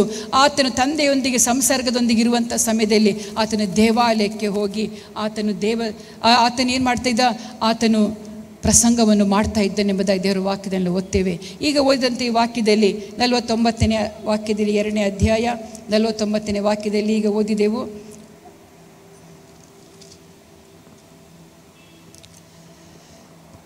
ನೀವು ನನ್ನನ್ನು ಹುಡುಕಿದ್ದೇನು, ನಾನು ತಂದೆಯ ಮನೆಯಲ್ಲಿ ಇರಬೇಕಾದದ್ದು ನಿಮಗೆ ತಿಳಿಯಲಿಲ್ಲವೇ ಎಂದು ಉತ್ತರ ಕೊಟ್ಟನು. ಮರಿಯಳಿಗೆ ಎಲ್ಲ ಸಂಪೂರ್ಣವಾಗಿ ಗೊತ್ತಿದೆ. ಯೇಸು ಯಾವ ರೀತಿಯಲ್ಲಿ ಜನನ ಹೊಂದಿದನು, ಹೇಗೆ ಆತನನ್ನು ಗರ್ಭಧರಿಸಿ ನಾನು ಜನನ ಕೊಟ್ಟೆ ಎಂಬಂಥ ಸಂಗತಿ ಆಕೆ ಗೊತ್ತಿದ್ದರೂ ಆಕೆ ಮರೆತು ಬಿಟ್ಟಿದ್ದಾಳೇನೋ. ಆಕೆ ದೇವಾಲಯದಲ್ಲಿರುವಂಥ ಆತನಿರುವಂಥ ಸಮಯದಲ್ಲಿ ಆತನನ್ನು ಹುಡುಕಿಕೊಂಡು ಹೋಗುವಂತ ನಾವು ನೋಡ್ತೇವೆ. ಆತನು ಒಂದು ಮಾತು ಹೇಳ್ತಾನೆ, ಏನಂದರೆ, ನೀವು ನನ್ನನ್ನು ಹುಡುಕಿದ್ದೇನು, ನನ್ನ ತಂದೆಯ ಮನೆಯಲ್ಲಿ ಇರಬೇಕಾದದ್ದು ನಿಮಗೆ ತಿಳಿಯಲಿಲ್ಲವೇ ಎಂದು ಉತ್ತರ ಕೊಟ್ಟನು. ಆದರೆ ಆತನು ಹೇಳಿದ ಮಾತಿನ ಅರ್ಥವನ್ನು ಅವರು ಗ್ರಹಿಸಲಿಲ್ಲ. ಬಳಿಕ ಆತನು ಅವರ ಜೊತೆಯಲ್ಲಿ ನಜರೇತಿಗೆ ಬಂದು ಅವರಿಗೆ ಅಧೀನನಾಗಿದ್ದನು. ಆತನ ತಾಯಿಯು ಈ ಸಂಗತಿಗಳನ್ನೆಲ್ಲ ಮನಸ್ಸಿನಲ್ಲಿ ಇಟ್ಟುಕೊಂಡಳು. ಹಾಲೆಲೂಯ. ಬಹಳ ವಿಶೇಷವಾದಂಥ ಯೇಸುವಿನ ಚರಿತ್ರೆ ಆಗಿದೆ. ಆತನು ತಂದೆಯ ಚಿತ್ತಕ್ಕೆ ಆತನು ಒಡಂಬಟ್ಟನು. ಆತನ ತಂದೆಯ ಚಿತ್ತದಲ್ಲಿಯೇ ಆನಂದ ಪಡುವುದಕ್ಕಾಗಿ ಆತನ ಸಂಪೂರ್ಣವಾಗಿ ಆತನು ಒಪ್ಪಿಸಿಕೊಟ್ಟಿದ್ದನು. ಪ್ರಿಯರೇ, ದೇವರ ನಾಮಕ್ಕೆ ಸ್ತೋತ್ರವಾಗಲಿ. ತಂದೆಯ ಹಸ್ತಗಳಲ್ಲಿ ಆತನು ತನ್ನ ಆತ್ಮವನ್ನು ಒಪ್ಪಿಸಿಕೊಡ್ತಾನೆ. ದೇವರ ನಾಮಕ್ಕೆ ಸ್ತೋತ್ರ. ಮಾತ್ರವಲ್ಲ, ಯೋಹಾನ ಸುವಾರ್ತೆ 17ನೇ ಅಧ್ಯಾಯ 4ನೇ ವಾಕ್ಯ ಓದುವುದಾದರೆ, ಆ 17ನೇ ಅಧ್ಯಾಯ ಬಹಳ ವಿಶೇಷವಾದದ್ದು. ದೇವ ಮಕ್ಕಳಿಗೋಸ್ಕರ, ತನ್ನನ್ನು ಪ್ರೀತಿಸುವಂಥ ಜನರಿಗೋಸ್ಕರ ಮಾಡಿದಂಥ ವಿಜ್ಞಾಪನೆದಾಗಿದೆ. ಓದಿ ಸಿಸ್ಟರ್, ಅದು 4ನೇ ವಾಕ್ಯ. ಮಾಡಬೇಕೆಂದು ನೀನು ನನಗೆ ಕೊಟ್ಟ ಕೆಲಸವನ್ನು ನಾನು ನೆರವೇರಿಸಿ ನಿನ್ನನ್ನು ಭೂಲೋಕದಲ್ಲಿ ಮಹಿಮೆ ಪಡಿಸಿದೆನು. ಸಾಕು. ಮಾಡಬೇಕೆಂದು ನನ್ನನ್ನು ನೀನು ಯಾವುದಕ್ಕಾಗಿ ಲೋಕಕ್ಕೆ ಕಳಿಸಿಕೊಟ್ಟಿದ್ದಿ, ನಾನು ಯಾಕೆ ಈ ಲೋಕದಲ್ಲಿ ಹುಟ್ಟಿ ಜನಿಸಿ ಬಂದೆ ಮನುಷ್ಯನಲ್ಲಿ ಎಂಬುದಾಗಿ ಆ ಚಿತ್ತವನ್ನು ನೀನು ನನಗೆ ಏನು ಮಾಡಬೇಕೆಂಬ ಕೊಟ್ಟ ಕೆಲಸವನ್ನು ನಾನು ಮಾಡಿದ್ದೇನೋ, ಕೊಟ್ಟಿದ್ದೀಯೋ ಅದನ್ನು ನಾನು ನೆರವೇರಿಸಿ ನಿನ್ನನ್ನು ಭೂಲೋಕದಲ್ಲಿ ಮಹಿಮೆ ಪಡಿಸಿದೆನು. ಮುಂದೆ ಓದಿ ಸಿಸ್ಟರ್. ಈಗ ತಂದೆಯೇ, ನೀನು ನಿನ್ನ ಬಳಿಯಲ್ಲಿ ನನ್ನನ್ನು ಮಹಿಮೆ ಪಡಿಸು. ಲೋಕ ಉಂಟಾಗುವುದಕ್ಕಿಂತ ಮುಂಚೆ ನಿನ್ನ ಬಳಿಯಲ್ಲಿ ನನಗಿದ್ದ ಮಹಿಮೆಯಿಂದಲೇ ನನ್ನನ್ನು ಮಹಿಮೆ ಪಡಿಸು. ಓದಿ. ಲೋಕದೊಳಗಿಂದ ನೀನು ನನಗೆ ಕೊಟ್ಟ ಮನುಷ್ಯರಿಗೆ ನಿನ್ನ ಹೆಸರನ್ನು ತಿಳಿಯಪಡಿಸಿದೆನು. ಇವರು ನಿನ್ನವರಾಗಿದ್ದರು. ಈ ಇಡೀ ಅಧ್ಯಾಯ ಓದುವುದಾದರೆ ಪ್ರತಿಯೊಬ್ಬ ಮನುಷ್ಯನಿಗೋಸ್ಕರ ಆತನು ವಿಜ್ಞಾಪನೆ ತಂದೆ ಹತ್ರ ಮಾಡ್ತಾ ಇದ್ದಾನೆ. ಅದು ಮನೇಲಿ ಹೋಗಿ ಓದಿ, ಬಹಳ ವಿಶೇಷವಾದ ಅಧ್ಯಾಯವಾಗಿದೆ. ಯೋಹಾನ ಸುವಾರ್ತೆ 17ನೇ ಅಧ್ಯಾಯ. ದೇವ ಜನರಿಗೋಸ್ಕರ ಇಲ್ಲಿ ಓದ್ತೇವೆ. ಯೇಸು ಹೆಡ್ಡಿಂಗಲ್ಲಿ ಓದ್ತೇವೆ ನಾವು, ಯೇಸು ತನ್ನ ಶಿಷ್ಯರಿಗಾಗಿಯೂ ತನ್ನ ಎಲ್ಲ ಭಕ್ತರಿಗಾಗಿಯೂ ದೇವರಿಗೆ ಮಾಡಿದ ವಿಜ್ಞಾಪನೆ. ಹಲ್ಲೆಲೂಯಾ, ದೇವರ ನಾಮಕ್ಕೆ ಸ್ತೋತ್ರವಾಗಲಿ. ಏನೆಲ್ಲ ಪ್ರಾರ್ಥನೆ ಆತನು ಮಾಡಿದ್ದಾನೆ. ಇಲ್ಲಿ 13ನೇ ವಾಕ್ಯದಲ್ಲಿ ಓದ್ತೇವೆ, ಆದರೆ ಈಗ ನಿನ್ನ ಬಳಿಗೆ ಬರುವನಾಗಿದ್ದೇನೆ, ಆದ್ದರಿಂದ ಇವರಲ್ಲಿ ನಿನ್ನ ಆನಂದವು ಪರಿಪೂರ್ಣವಾಗುವಂತೆ ಲೋಕದಲ್ಲಿದ್ದು ಈ ಮಾತುಗಳನ್ನು ಆಡ್ತಾ ಇದ್ದೇನೆ. ನಾನು ನಿನ್ನ ವಾಕ್ಯವನ್ನು ಇವರಿಗೆ ಕೊಟ್ಟಿದ್ದೇನೆ. ನಾನು ಲೋಕದವನಲ್ಲದೆ ಇರುವ ಪ್ರಕಾರ ಇವರು ಲೋಕದವರಲ್ಲ, ಆದ ಕಾರಣ ಲೋಕವು ಇವರ ಮೇಲೆ ದ್ವೇಷ ಮಾಡಿದೆ. ಆತನು ಲೋಕದವನಾಗಿ ಜೀವಿಸಲಿಲ್ಲ. ತನ್ನ ತಂದೆಯ ಚಿತ್ತಕ್ಕೆ ಒಡಂಬಟ್ಟು ಆತನು ಜೀವಿಸಿದನು. ತನ್ನ ತಂದೆಯ ಚಿತ್ತ ಏನೆಂಬುದಾಗಿ ಅರ್ಥಕೊಂಡು ಆತನು ಜೀವಿಸಿದನು. ಅದಕ್ಕಾಗಿ ತನ್ನ ತಂದೆಯ ಬಳಿಯಲ್ಲಿ ನಮ್ಮೆಲ್ಲರನ್ನು, ಮಾನವರನ್ನು, ದೇವರ ಪ್ರೀತಿಸುವಂಥ ದೇವಜನರನ್ನು ಆತನು ತನ್ನ ತಂದೆಯಾದ ಕೈಯಲ್ಲಿ ಒಪ್ಪಿಸಿಕೊಟ್ಟು ಆತನು ಪ್ರಾರ್ಥನೆ ಮಾಡ್ತಾ ಇದ್ದಾನೆ. ಏನೆಂದರೆ, ನನ್ನ ಆನಂದವು ಪರಿಪೂರ್ಣವಾಗುವಂತೆ ಲೋಕದಲ್ಲಿದ್ದು ಈ ಮಾತುಗಳನ್ನು ಆಡುತ್ತಾ ಇದ್ದೇನೆ. ಲೋಕದಲ್ಲಿದ್ದು ನಾನು ಈ ಮಾತುಗಳನ್ನು ಆಡ್ತಾ ಇದ್ದೇನೆ. ಯಾಕಂದರೆ ಲೋಕದಲ್ಲಿ ಆನಂದ ಇಲ್ಲ, ಸಮಾಧಾನ ಇಲ್ಲ, ಶಾಂತಿ ಇಲ್ಲ. ನಾನು ನಿನ್ನ ವಾಕ್ಯವನ್ನು ಇವರಿಗೆ ಕೊಟ್ಟಿದ್ದೇನೆ. ವಾಕ್ಯವೇ ಅವರ ಕೈಗಳಲ್ಲಿದೆ. ಆದರೆ ನಾನು ಲೋಕದವನಲ್ಲದೆ ಇರುವ ಪ್ರಕಾರ ಇವರು ಲೋಕದವರಲ್ಲ, ಆದ ಕಾರಣ ಲೋಕ ಇವರನ್ನು ದ್ವೇಷ ಮಾಡುತ್ತದೆ. ಇವರನ್ನು ಲೋಕದೊಳಗೆ ತೆಗೆದುಕೊಂಡು ಹೋಗಬೇಕೆಂದು ನಾನು ಕೇಳಿಕೊಳ್ಳುವುದಿಲ್ಲ, ಕೆಡುಕನಿಂದ ತಪ್ಪಿಸಿ ಕಾಪಾಡಬೇಕೆಂದು ಕೇಳಿಕೊಳ್ಳುತ್ತೇನೆ. ಹಲ್ಲೆಲೂಯಾ. ಕೆಡುಕ ಆಗಿರುವಂಥ ಲೋಕ, ಕೆಡುಕನ ಕೈಯಲ್ಲಿರುವಂಥ ಲೋಕದಿಂದ ತಪ್ಪಿಸಿ ಕಾಪಾಡಬೇಕು ಎಂಬುದಾಗಿ ಆತನು ಪ್ರಾರ್ಥಿಸಿದನು. ಆತನು ಹುಟ್ಟಿದ ಉದ್ದೇಶ ಆತನಿಗೆ ಚೆನ್ನಾಗಿ ಗೊತ್ತಿತ್ತು. ದೇವರನ್ನು ಸಂಪೂರ್ಣವಾಗಿ ಅರ್ಥ ಮಾಡಿಕೊಂಡಿದ್ದನು. ತನ್ನ ಪ್ರಾಣವನ್ನು ಕೊಡುವುದಕ್ಕಾಗಿ ಆತನು ತನ್ನನ್ನು ಒಪ್ಪಿಸಿಕೊಟ್ಟನು. ಹಲ್ಲೆಲೂಯಾ. ಒಪ್ಪಿಸಿಕೊಟ್ಟಿದ್ದು ಮಾತ್ರವಲ್ಲ, ತನ್ನ ಜನರಿಗೋಸ್ಕರ ಆತನ ವಿಜ್ಞಾಪನೆ ಮಾಡಿ ಆತನು ಪರಲೋಕಕ್ಕೆ ಏರಿ ಹೋಗ್ತಾನೆ. ಹಲ್ಲೆಲೂಯಾ. ದೇವರ ನಾಮಕ್ಕೆ ಸ್ತೋತ್ರವಾಗಲಿ. ಪ್ರಾರ್ಥನಾ ವೀರನಾಗಿದ್ದುಕೊಂಡು ನನಗೋಸ್ಕರವೂ ಇಲ್ಲಿ ಸೇರಿ ಬಂದ ನಿಮಗೋಸ್ಕರವೂ ಲೋಕದ ಎಲ್ಲ ವಿಶ್ವಾಸಿಗಳಿಗೋಸ್ಕರವೂ ಅನ್ಯರಿಗೋಸ್ಕರವೂ ಆತನು ಪ್ರಾರ್ಥನೆ ಮಾಡಿದಂತ ನಾವು ಇಲ್ಲಿ ಓದ್ತೇವೆ. ಪ್ರಿಯರೇ, ದೇವರ ನಾಮಕ್ಕೆ ಸ್ತೋತ್ರವಾಗಲಿ. ಇಲ್ಲಿ 21ನೇ ವಾಕ್ಯದಲ್ಲಿ ಓದ್ತೀವಿ, 17ನೇ ಯೋಹಾನ ಸುವಾರ್ತೆಯಲ್ಲಿ, ನೀನು ನನ್ನನ್ನು ಕಳಿಸಿಕೊಟ್ಟಿದ್ದೆ ಎಂದು ಲೋಕವು ನಂಬುವುದಕ್ಕಾಗಿ ಅವರೆಲ್ಲರೂ ಒಂದಾಗಿರಬೇಕೆಂತಲೂ ತಂದೆಯೇ, ನೀನು ನನ್ನಲ್ಲಿಯೂ ನಾನು ನಿನ್ನಲ್ಲಿ ಇರೋ ಪ್ರಕಾರ ಅವರು ನಮ್ಮಲ್ಲಿ ಇರಬೇಕೆಂತಲೂ ಕೇಳಿಕೊಳ್ಳುತ್ತೇನೆ. ನಾವು ಒಂದಾಗಿರೋ ಪ್ರಕಾರ ಅವರು ಒಂದಾಗಿರಬೇಕೆಂದು ನೀನು ನನಗೆ ಕೊಟ್ಟಿರುವ ಮಹಿಮೆಯನ್ನು ನಾನು ಅವರಿಗೆ ಕೊಟ್ಟಿದ್ದೇನೆ. ಮಹಿಮೆಯನ್ನು ಕೊಟ್ಟಿದ್ದಾನೆ. ಪ್ರಿಯರೇ, ಯಾಕೆ ಲೋಕಕ್ಕೆ ಬಂದಿದ್ದಾನೆ? ಒಂದು ಪಾಪದಿಂದ ವಿಮುಕ್ತಿ ಮಾಡುವುದಕ್ಕಾಗಿ, ರಕ್ಷಣೆ ಹೊಂದಿಕೊಳ್ಳುವುದಕ್ಕಾಗಿ, ಯೇಸುವಿನ ನಾಮವನ್ನು ಹೇಳಿಕೊಳ್ಳುವವರೆಲ್ಲರಿಗೆ ರಕ್ಷಣೆ ಉಂಟು ಮಾಡೋದಕ್ಕಾಗಿ ಆತನ ಲೋಕಕ್ಕೆ ಬಂದನು. ಅಷ್ಟು ಮಾತ್ರವಲ್ಲ, ನನ್ನನ್ನು ನಿಮ್ಮನ್ನು ತನ್ನ ತಂದೆಯಾದ ದೇವರ ಕೈಯಲ್ಲಿ ಒಪ್ಪಿಸಿಕೊಟ್ಟು ಆತನ ಈ ಲೋಕದಿಂದ ಆತನು ಹೋದನು ಪ್ರಿಯರೇ. ಆ ಪರಲೋಕಕ್ಕೆ ಆತನು ಏರಿಸಲ್ಪಟ್ಟನು. ಮಾತ್ರವಲ್ಲ, ಆತನು ಇಲ್ಲಿ ಹೇಳ್ತಾ ಇದ್ದಾನೆ, ನನಗೆ ಏನು ಮಹಿಮೆ ನೀನು ಕೊಟ್ಟಿದ್ದೀಯೋ ಆ ಮಹಿಮೆಯನ್ನು ಇವರಿಗೂ ಸಹ ಕೊಡು ಎಂಬುದಾಗಿ ಆತನು ಪ್ರಾರ್ಥಿಸಿದ ನೋಡ್ತೇವೆ ಪ್ರಿಯರೇ. ದೇವರ ನಾಮಕ್ಕೆ ಸ್ತೋತ್ರವಾಗಲಿ. ದೇವರು ಬಂದದ್ದು ಸುಮ್ಮನೆ ಅಲ್ಲ. ಇಂಥ ಸುಮಧುರವಾದ ಮಾತುಗಳನ್ನು, ವಾಗ್ದಾನಗಳನ್ನು, ಆದರಣೆ ಮಾತುಗಳನ್ನು ಕೊಟ್ಟಂಥ ಯಾವ ಒಬ್ಬ ಮನುಷ್ಯನಿಲ್ಲ ಪ್ರಿಯರೇ. ಈತನು ಮನುಷ್ಯನಾಗಿ ಬಂದು ದೇವಕುಮಾರನಾಗಿದ್ದರೂ ಆತನು ಏನು ಮಾಡಿದ್ದಾನೆ? ಮನುಷ್ಯನಾಗಿ ಆತನು ಜೀವಿಸಿದನು. ಮನುಷ್ಯರೊಂದಿಗೆ ಹೊಕ್ಕು ಬಳಕೆ ಮಾಡಿಕೊಂಡನು. ಮನುಷ್ಯರ ಕಷ್ಟ ದುಃಖಗಳಲ್ಲಿ ಆತನು ಪಾಲುಗಾರನಾದನು. ಮನುಷ್ಯನಿಗೆ ತಗಲುವಂಥ ಎಲ್ಲ ಕಷ್ಟ ವೇದನೆಗಳು ಆತನು ಹೊಂದಿದ್ದನು ಪ್ರಿಯರೇ. ದೇವರ ನಾಮಕ್ಕೆ ಸ್ತೋತ್ರ. ಆತನೇ ತನ್ನ ತಂದೆಯಾದ ದೇವರ ಹತ್ರ ಹೇಳ್ತಾ ಇದ್ದಾನೆ, ನನಗೆ ಏನು ಮಹಿಮೆ ಕೊಟ್ಟಿದ್ದೀಯೋ. ಇಲ್ಲಿ ಓದ್ತೇವೆ, ಇಲ್ಲಿ ಒಂದಾಗಿರೋ ಪ್ರಕಾರ, ನಾವು ಒಂದಾಗಿರೋ ಪ್ರಕಾರ, ನಾವಂದರೆ ಯಾರು? ತಂದೆಯಾದ ದೇವರು ತಾನು ಯಾವ ರೀತಿಯಲ್ಲಿ ಒಂದಾಗಿದ್ದು ತಂದೆಯ ಸಂಕಲ್ಪಕ್ಕೆ ವಿಧೇಯನಾಗಿ, ಆತನು ಒಂದು ವೇಳೆ ವಿಧೇಯನಾಗದಿದ್ದರೆ ನಮ್ಮೆಲ್ಲರ ಪಾಪ ಪರಿಹಾರವಾಗಲಿಕ್ಕೆ ಸಾಧ್ಯವಾಗ್ತಿರಲಿಲ್ಲ. ವಿಧೇಯತೆ ಬಹಳ ಪ್ರಾಮುಖ್ಯವಾಗಿತ್ತು ಪ್ರಿಯರೇ. ಇಲ್ಲಿ ನೋಡ್ತೇವೆ, ನಾವು ಒಂದಾಗಿರೋ ಪ್ರಕಾರ ಅವರು ಒಂದಾಗಿರಬೇಕೆಂದು ನೀನು ನನಗೆ ಕೊಟ್ಟಿರುವ ಮಹಿಮೆಯನ್ನು ನಾನು ಅವರಿಗೆ ಕೊಟ್ಟಿದ್ದೇನೆ. ನಾನು ಅವರಲ್ಲಿಯೂ ನೀನು ನನ್ನಲ್ಲಿ ಇರಲಾಗಿ ಅವರ ಐಕ್ಯವು ಪೂರ್ಣ ಸಿದ್ಧಿಗೆ ಬರುವುದರಿಂದ ನೀನು ನನ್ನನ್ನು ಕಳಿಸಿಕೊಟ್ಟಿದ್ದೆ ಎಂದು, ನೀನು ನನ್ನನ್ನು ಪ್ರೀತಿಸಿದಂತೆ ಅವರನ್ನು ಪ್ರೀತಿಸಿದ್ದೆ ಎಂದು ಲೋಕಕ್ಕೆ ತಿಳಿದು ಬರುತ್ತದೆ. ಹಲ್ಲೆಲೂಯಾ. ಎಷ್ಟು ಸುಮಧುರವಾದಂಥ ಪ್ರಾರ್ಥನೆ ಆತನ ದೇವರ ಸನ್ನಿಧಿಯಲ್ಲಿ ಮಾಡ್ತಾ ಇದ್ದಾನೆ. ಜನರನ್ನು ನೀನು ವ್ಯರ್ಥವಾಗಿ ನೋಡಿಕೊಳ್ಳಬೇಡ. ನಾನು ಯಾವ ರೀತಿ ಲೋಕದಲ್ಲಿ ಜನರನ್ನು ಪ್ರೀತಿಸಿದ್ದೇನೋ, ಅವರು ಪೆಟ್ಟು ಕೊಟ್ಟರು ಹಿಂದೆ ಮಾತನಾಡದೆ ಅವರನ್ನು ಕ್ಷಮಿಸಿ ಎಂಬುದಾಗಿ ನಾನು ಹೇಳಿದ್ದೇನೋ.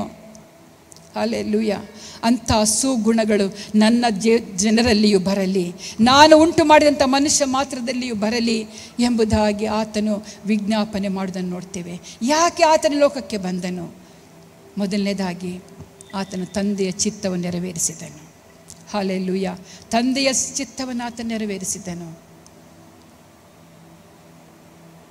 ರಕ್ಷಣೆಯನ್ನು ಹೊಂದಬೇಕೆಂಬ ಉದ್ದೇಶ ಆತನಲ್ಲಿತ್ತು. ಪಾಪಮಯವಾದ ಜೀವಿತದಲ್ಲಿ, ಕೆಡುಕಿನ ಕೈಯನ್ನು ತುಂಬಿರುವಂಥ ಈ ಲೋಕದಲ್ಲಿ ಶಾಂತಿಯನ್ನು, ಸಮಾಧಾನ ಉಂಟು ಮಾಡೋದಕ್ಕಾಗಿ ಆತನ ಲೋಕಕ್ಕೆ ಬಂದನು ಪ್ರಿಯರೇ. ದೇವರ ನಾಮಕ್ಕೆ ಸ್ತೋತ್ರವಾಗಲಿ.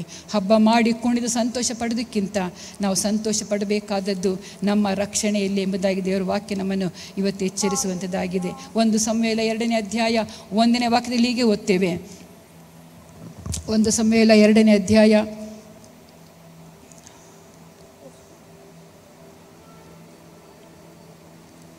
ಓದಿ. ಹನ್ನಳ ವಿಜ್ಞಾಪನೆ. ನನ್ನ ಹೃದಯವು ಯೆಹೋವನಲ್ಲಿ ಉಲ್ಲಾಸಿಸುತ್ತದೆ, ನನ್ನ ಕೊಂಬು ಯೆಹೋವನಿಂದ ಎತ್ತಲ್ಪಟ್ಟಿದೆ. ಶತ್ರುಗಳ ಮುಂದೆ ನನ್ನ ಬಾಯಿ ತೆರೆದಿರುವುದು, ನಿನ್ನ ರಕ್ಷಣೆಯಲ್ಲಿ ಆನಂದಿಸುತ್ತೇನೆ. ಸಾಕು, ನಿನ್ನ ರಕ್ಷಣೆಯಲ್ಲಿ ಆನಂದಿಸ್ತೇನೆ. ಯಾರು ಹೇಳ್ತಾ ಇದ್ದಾರೆ? ಇದು ಹನ್ನಳು ಹೇಳುವಂಥ ಒಂದು ಮಾತು.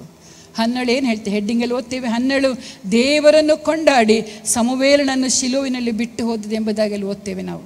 ಆಕೆ ರಕ್ಷಣೆಯಲ್ಲಿ ಆನಂದಿಸ್ತಾ ಇದ್ದಾಳೆ. ಮಗು ಕೊಟ್ಟದ್ರಲ್ಲಿ ಆನಂದಿಸ್ತಾ ಇಲ್ಲ ಅವಳು ಏನು ಆನಂದಿಸ್ತಾ ಇದ್ದಾಳೆ? ಆಕೆ ಹೇಳೋದೇನೆಂದರೆ, ಶತ್ರುಗಳ ಮುಂದೆ ನನ್ನ ಬಾಯಿ ತೆರೆದಿರುವುದು, ನಿನ್ನ ರಕ್ಷಣೆಯಲ್ಲಿ ಆನಂದಿಸ್ತೇನೆ. ಆಕೆ ನಿಂದೆಗೆ ಒಳಗಾಗಿದ್ದಳು, ಅಪಮಾನಕ್ಕೆ ಒಳಗಾಗಿದ್ದಳು. ಹಲ್ಲೆಲೂಯಾ. ಮಕ್ಕಳಿಲ್ಲ ಎಂಬಂಥ ಕೊರಗು ಆಕೆಯನ್ನು ಪೀಡಿಸ್ತಾ ಇತ್ತು. ಅಂಥ ಸಮಯದಲ್ಲಿ ದೇವರೊಳ ಪ್ರಾರ್ಥನೆಯನ್ನು ಕೇಳಿ ಮಗುವನ್ನು ಕೊಟ್ಟಾಗ ಆಕೆ ಹೇಳಿದಂಥ ಮಾತೇನೆಂದರೆ, ನನ್ನ ಕೊಂಬು ಯೆಹೋವನಿಂದ ಎತ್ತಲ್ಪಟ್ಟಿದೆ, ನಾನೆಲ್ಲರ ಮುಂದೆ ತಲೆ ಎತ್ತಿ ನಡೀತಾ ಇದ್ದೇನೆ. ನನ್ನ ಕೊಂಬು ಯೆಹೋವನ ಮುಂದೆ ಎತ್ತಲ್ಪಟ್ಟಿದೆ, ಎತ್ತುವಂತೆ ಮಾಡಿದ್ದಾನೆ. ಹಲ್ಲೆಲೂಯಾ. ಶತ್ರುಗಳ ಮುಂದೆ ನನ್ನ ಬಾಯಿ ತೆರೆದಿರುವುದು. ಶತ್ರುಗಳ ಮುಂದೆ ನಾನು ಬಾಯಿ ಮುಚ್ಚಿಕೊಂಡಿದ್ದೆ ಒಂದು ಕಾಲದಲ್ಲಿ. ನನ್ನನ್ನು ವಿರೋಧಿಸುವಾಗ ನಾನು ಅವರಿಗೆ ಏನು ಮಾತನಾಡದ ರೀತಿಯಲ್ಲಿ ನಾನಿದ್ದೆ. ಹಲ್ಲೆಲೂಯಾ. ಆಕೆ ಹೇಳ್ತಿದ್ದಾಳೆ, ಶತ್ರುಗಳ ಮುಂದೆ ನನ್ನ ಬಾಯಿ ತೆರೆದಿರುವುದು, ನಿನ್ನ ರಕ್ಷಣೆಯಲ್ಲಿ ನಾನು ಆನಂದಿಸ್ತೇನೆ. ನನಗೆ ರಕ್ಷಣೆ ಕೊಟ್ಟಿದ್ದಿ, ಶತ್ರುಗಳಿಂದ ರಕ್ಷಣೆ ಕೊಟ್ಟಿದ್ದಿ, ಹೇಳುವವರ ಬಾಯಿಗಳನ್ನು ಕಟ್ಟಿದ್ದಿ. ಹಲ್ಲೆಲೂಯಾ. ದೇವರ ನಾಮಕ್ಕೆ ಸ್ತೋತ್ರ. ರಕ್ಷಣೆ ಅಂದರೆ ಏನು? ಎಲ್ಲ ವಿಷಯಗಳಲ್ಲಿ ನಮಗೆ ರಕ್ಷಣೆ, ಪಾಪದಿಂದ ವಿಮುಕ್ತಿ, ಶತ್ರುಗಳಿಂದ ಬಿಡುಗಡೆ. ಹಲ್ಲೆಲೂಯಾ. ನಿಂದೆ ಅಪಮಾನಗಳಿಂದ ಬಿಡುಗಡೆ ಆತ ನಮ್ಮ ಜೀವಿತಗಳು ಆತನು ಕೊಡುವನಾಗಿದ್ದಾನೆ. ದೇವರ ನಾಮಕ್ಕೆ ಸ್ತೋತ್ರವಾಗಲಿ. ಹಲ್ಲೆಲೂಯ, ದೇವರ ನಾಮಕ್ಕೆ ಸ್ತೋತ್ರ. ಒಂದು ವಾಕ್ಯ ಓದ್ತೇನೆ ಇಲ್ಲಿ. ಆತನು ಯೆಶಾಯನ ಪುಸ್ತಕ 35ನೇ ಅಧ್ಯಾಯ 10ನೇ ವಾಕ್ಯದಲ್ಲಿ ಹೀಗೆ ಓದ್ತೇವೆ, ಯೆಹೋವನು ಯಾರನ್ನು ವಿಮೋಚಿಸಿದರೋ ಅವರು ಏನಾಗ್ತಾರಂದರೆ ಹಿಂತಿರುಗಿ ಶಾಶ್ವತವಾದಂಥ ಸಂತೋಷವೆಂಬ ಕಿರೀಟವನ್ನು ಧರಿಸಿಕೊಂಡು ಉತ್ಸಾಹದ ಧ್ವನಿಯೊಡನೆ ಅವರು ಎಲ್ಲಿಗೆ ಸೇರ್ತಾರೆ? ಚಿಯೋನಿಗೆ ಸೇರ್ತಾರೆ. ಯಾರಲ್ಲಿ ನಿಜವಾದ ಸಂತೋಷ, ರಕ್ಷಣೆಯ ಸಂತೋಷ, ಯೇಸು ಹುಟ್ಟಿದ್ದಾನೆ ಎಂಬಂಥ ಸಂತೋಷ ಹೃದಯದಲ್ಲಿ ಇದೆಯೋ ಅವ್ರಿಗೇನು ಸಿಗ್ತದೆ? ಶಾಶ್ವತವಾದ ಸಂತೋಷವೆಂಬ ಕಿರೀಟ. ಹಲ್ಲೆಲೂಯ. ಅದೆಲ್ಲಿ ಸಿಗ್ತದೆ? ಚಿಯೋನಲ್ಲಿ ಅವರು ಹೊಂದೋರಾಗಿದ್ದಾರೆ. ಹಲ್ಲೆಲೂಯ, ದೇವರ ನಾಮಕ್ಕೆ ಸ್ತೋತ್ರವಾಗಲಿ. ಈ ಸಂತೋಷ ಈ ದಿವಸಗಳಲ್ಲಿ ಕುಡಿದು ಕುಪ್ಪಳಿಸಿ ಆನಂದಪಟ್ಟು ಸಂತೋಷ ಪಡೋದಕ್ಕಿಂತ ಮುಖ್ಯವಾಗಿ ಯೇಸು ನನ್ನ ಹೃದಯದಲ್ಲಿ ಹುಟ್ಟಿದ್ದಾನೆ, ಯೇಸುಗೆ ನನ್ನ ಹೃದಯದಲ್ಲಿ ಜಾಗ ಕೊಟ್ಟಿದ್ದೇನೆ, ನನ್ನ ಪಾಪಗಳಿಂದ ವಿಮುಕ್ತಿ ನನಗೆ ಸಿಕ್ಕಿದೆ, ಶತ್ರುಗಳ ಪೀಡೆಯಿಂದ ನಾನು ಬಿಡುಗಡೆ ಹೊಂದಿದ್ದೇನೆ, ನನಗೆ ಶಾಂತಿ ಸಮಾಧಾನ ಆತನು ಕೊಟ್ಟಿದ್ದಾನೆ ಎಂಬಂಥ ದೃಢ ನಿಶ್ಚಯ ಇಟ್ಟುಕೊಂಡು ನಾವು ಈ ಹಬ್ಬವನ್ನು ಆಚರಿಸಿದರೆ ಖಂಡಿತವಾಗಿಯೂ ದೇವರು ನಮ್ಮನ್ನು ಆಶೀರ್ವದಿಸುವನಾಗಿದ್ದಾನೆ. ಚಿಯೋನಿಗೆ ನಾವು ಬಹಳ ಸಂತೋಷದಿಂದ ಆತನು ಕೊಡುವಂಥ ಕಿರೀಟದೊಂದಿಗೆ ನಾವು ಚಿಯೋನನ್ನು ಪ್ರವೇಶಿಸುವರಾಗಿದ್ದೇವೆ. ಹಲ್ಲೆಲೂಯ, ದೇವರ ನಾಮಕ್ಕೆ ಸ್ತೋತ್ರವಾಗಲಿ. ಮಾತ್ರವಲ್ಲ, ಇಲ್ಲಿ ಜಕ್ಕಾಯನ ಮನೆಗೊಂದು ಸಂತೋಷ ಉಂಟಾಯಿತು. ಯಾಕೆ ಸಂತೋಷ ಜಕ್ಕಾಯನ ಮನೇಲಿ ಉಂಟಾಯಿತು? ಯೇಸುವನ್ನು ತನ್ನ ಮನೆಗೆ ಬರಮಾಡಿಕೊಂಡನು. ಹಲ್ಲೆಲೂಯ. ಲೂಕನ ಸುವಾರ್ತೆ 19ನೇ ಅಧ್ಯಾಯ 9ನೇ ವಾಕ್ಯ ಓದ್ರಿ ಸಿಸ್ಟರ್. ಇದನ್ನು ಕೇಳಿ ಯೇಸು, ಈ ಹೊತ್ತು ಈ ಮನೆಗೆ ರಕ್ಷಣೆಯಾಯಿತು, ಇವನು ಸಹ ಅಬ್ರಾಮನ ವಂಶಿಕನಲ್ಲವೇ? ಹಲ್ಲೆಲೂಯ. ಇಲ್ಲಿ ಈ ಹೊತ್ತು ಈ ಮನೆಗೆ ರಕ್ಷಣೆ ಆಯಿತು. ಯಾವ ಹೊತ್ತು? ಯೇಸುವನ್ನು ಕರೆದ ದಿವಸ, ಕರೆದ ಗಳಿಗೆ, ಕರೆದ ನಿಮಿಷ. ಯೇಸುವೆ ನನ್ನ ಹೃದಯದೊಳಗೆ ಬಾ, ನನ್ನ ಮನೆಗೆ ಬಾ ಎಂಬುದಾಗಿ ಕರೆದಾಗ ಯೇಸು ಸ್ವಾಮಿ ತಾನೇ ಹೇಳ್ತಾನೆ, ನಾನು ಈ ಹೊತ್ತು ನಿನ್ನ ಮನೆಯಲ್ಲಿ ಇಳುಕೊಳ್ಳಬೇಕು. ಇವತ್ತು ಯೇಸು ಸ್ವಾಮಿ ಕೇಳ್ತಾ ಇದ್ದಾನೆ, ಇವತ್ತು ನಾನು ನಿಮ್ಮ ಮನೆಯಲ್ಲಿ ಇಳ್ಕೊಳ್ಬೇಕು. ಎಷ್ಟು ಜನರು ತನ್ನ ಹೃದಯವನ್ನು ಒಪ್ಪಿಸಿಕೊಳ್ಳೋರಾಗಿದ್ದೀರಾ? ಯೇಸು ಸ್ವಾಮಿ ಹೇಳ್ತಾ ಇದ್ದಾನೆ, ನಾನು ನಿಮ್ಮ ಹೃದಯದಲ್ಲಿ ಇಳುಕೊಳ್ಳೋದಕ್ಕಾಗಿ ಬಂದಿದ್ದೇನೆ, ನಾನು ನಿಮ್ಮ ಹೃದಯದಲ್ಲಿ ಇಳುಕೊಳ್ತೇನೆ ಎಂದು ಹೇಳುವಾಗ ಹೃದಯವನ್ನು ತೆರೆದು, ನಿಮ್ಮ ಮನೆಯ ಬಾಗಿಲನ್ನು ತೆರೆದು ಯೇಸುವನ್ನು ಪ್ರವೇಶ ಕೊಡ್ತಾ ಇದ್ದೀರಾ? ಅಥವಾ ಆಡಂಬರದ ಹಬ್ಬವನ್ನು ಆಚರಿಸ್ತಾ ಇದ್ದೀರಾ?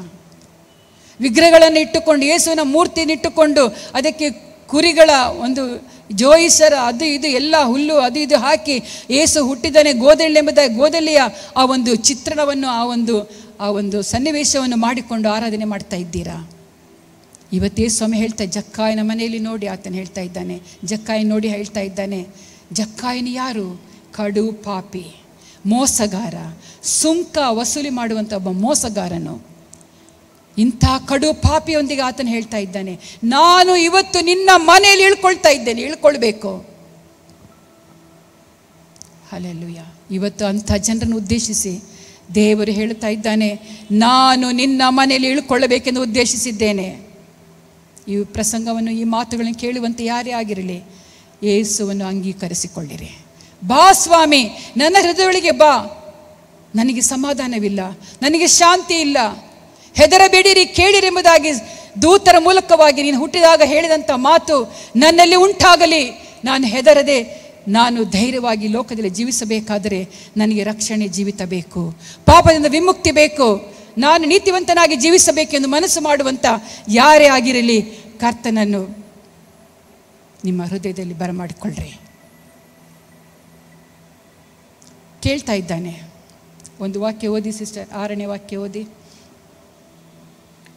ಆತನು ತಟ್ಟನೆ ಇಳಿದು ಬಂದು ಆತನನ್ನು ಸಂತೋಷದಿಂದ ಸೇರಿಸಿಕೊಂಡನು. ತಟ್ಟನೆ ಇಳಿದು ಬಂದು ಆತನನ್ನು ಸಂತೋಷದಿಂದ ಏನ್ ಮಾಡಿದನು? ಸೇರಿಸಿಕೊಂಡನು. ಈ ಮಾತು ನಿಮ್ಮಲ್ಲಿ ನೆರವೇರಬೇಕು. ಯೇಸು ನಾನು ನಿನ್ನ ಮನೆಯಲ್ಲಿ ಇಳ್ಕೊಳ್ಳಬೇಕೆಂಬುದಾಗಿ ಹೇಳುವಾಗ ತಟ್ಟನೆ ನೀವು ಮನಸ್ಸು ಮಾಡ್ರಿ, ಕೂಡಲೇ ಮನಸ್ಸು ಮಾಡ್ರಿ. ನಿಮ್ಮ ಹೃದಯದಲ್ಲಿ ಶಾಂತಿ ಸಮಾಧಾನ ಆತನು ಕೊಡುವನಾಗಿದ್ದಾನೆ. ಹಲ್ಲೆಲೂಯ. ಶುಭ ಸಮಾಚಾರವನ್ನು ಆತನು ಹೊತ್ತು ತಂದಿದ್ದಾನೆ. ಏನು ಶುಭ ಸಮಾಚಾರ? ಲೋಕದಲ್ಲಿ ಸಮಾಧಾನವಿಲ್ಲ.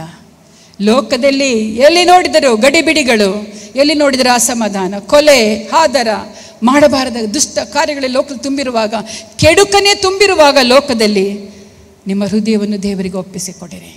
ಹಲ್ಲೆಲೂಯ. ದೇವರ ನಾಮಕ್ಕೆ ಸ್ತೋತ್ರವಾಗಲಿ. ಮುಂದೆ ಓದಿ ಸಿಸ್ಟರ್. ಅವನು ತಟ್ಟನೆ ಇಳಿದು ಬಂದು ಆತನನ್ನು ಸಂತೋಷದಿಂದ ಸೇರಿಸಿಕೊಂಡನು. ಇದನ್ನು ನೋಡಿದವರೆಲ್ಲರೂ ಈತನು ಪಾಪಿಯಾಗಿರುವವನ ಬಳಿಯಲ್ಲಿ ಇಳುಕೊಳ್ಳುವುದಕ್ಕೆ ಹೋಗಿದ್ದಾನೆ ಎಂದು ಗುಣುಗುಟ್ಟಿದರು.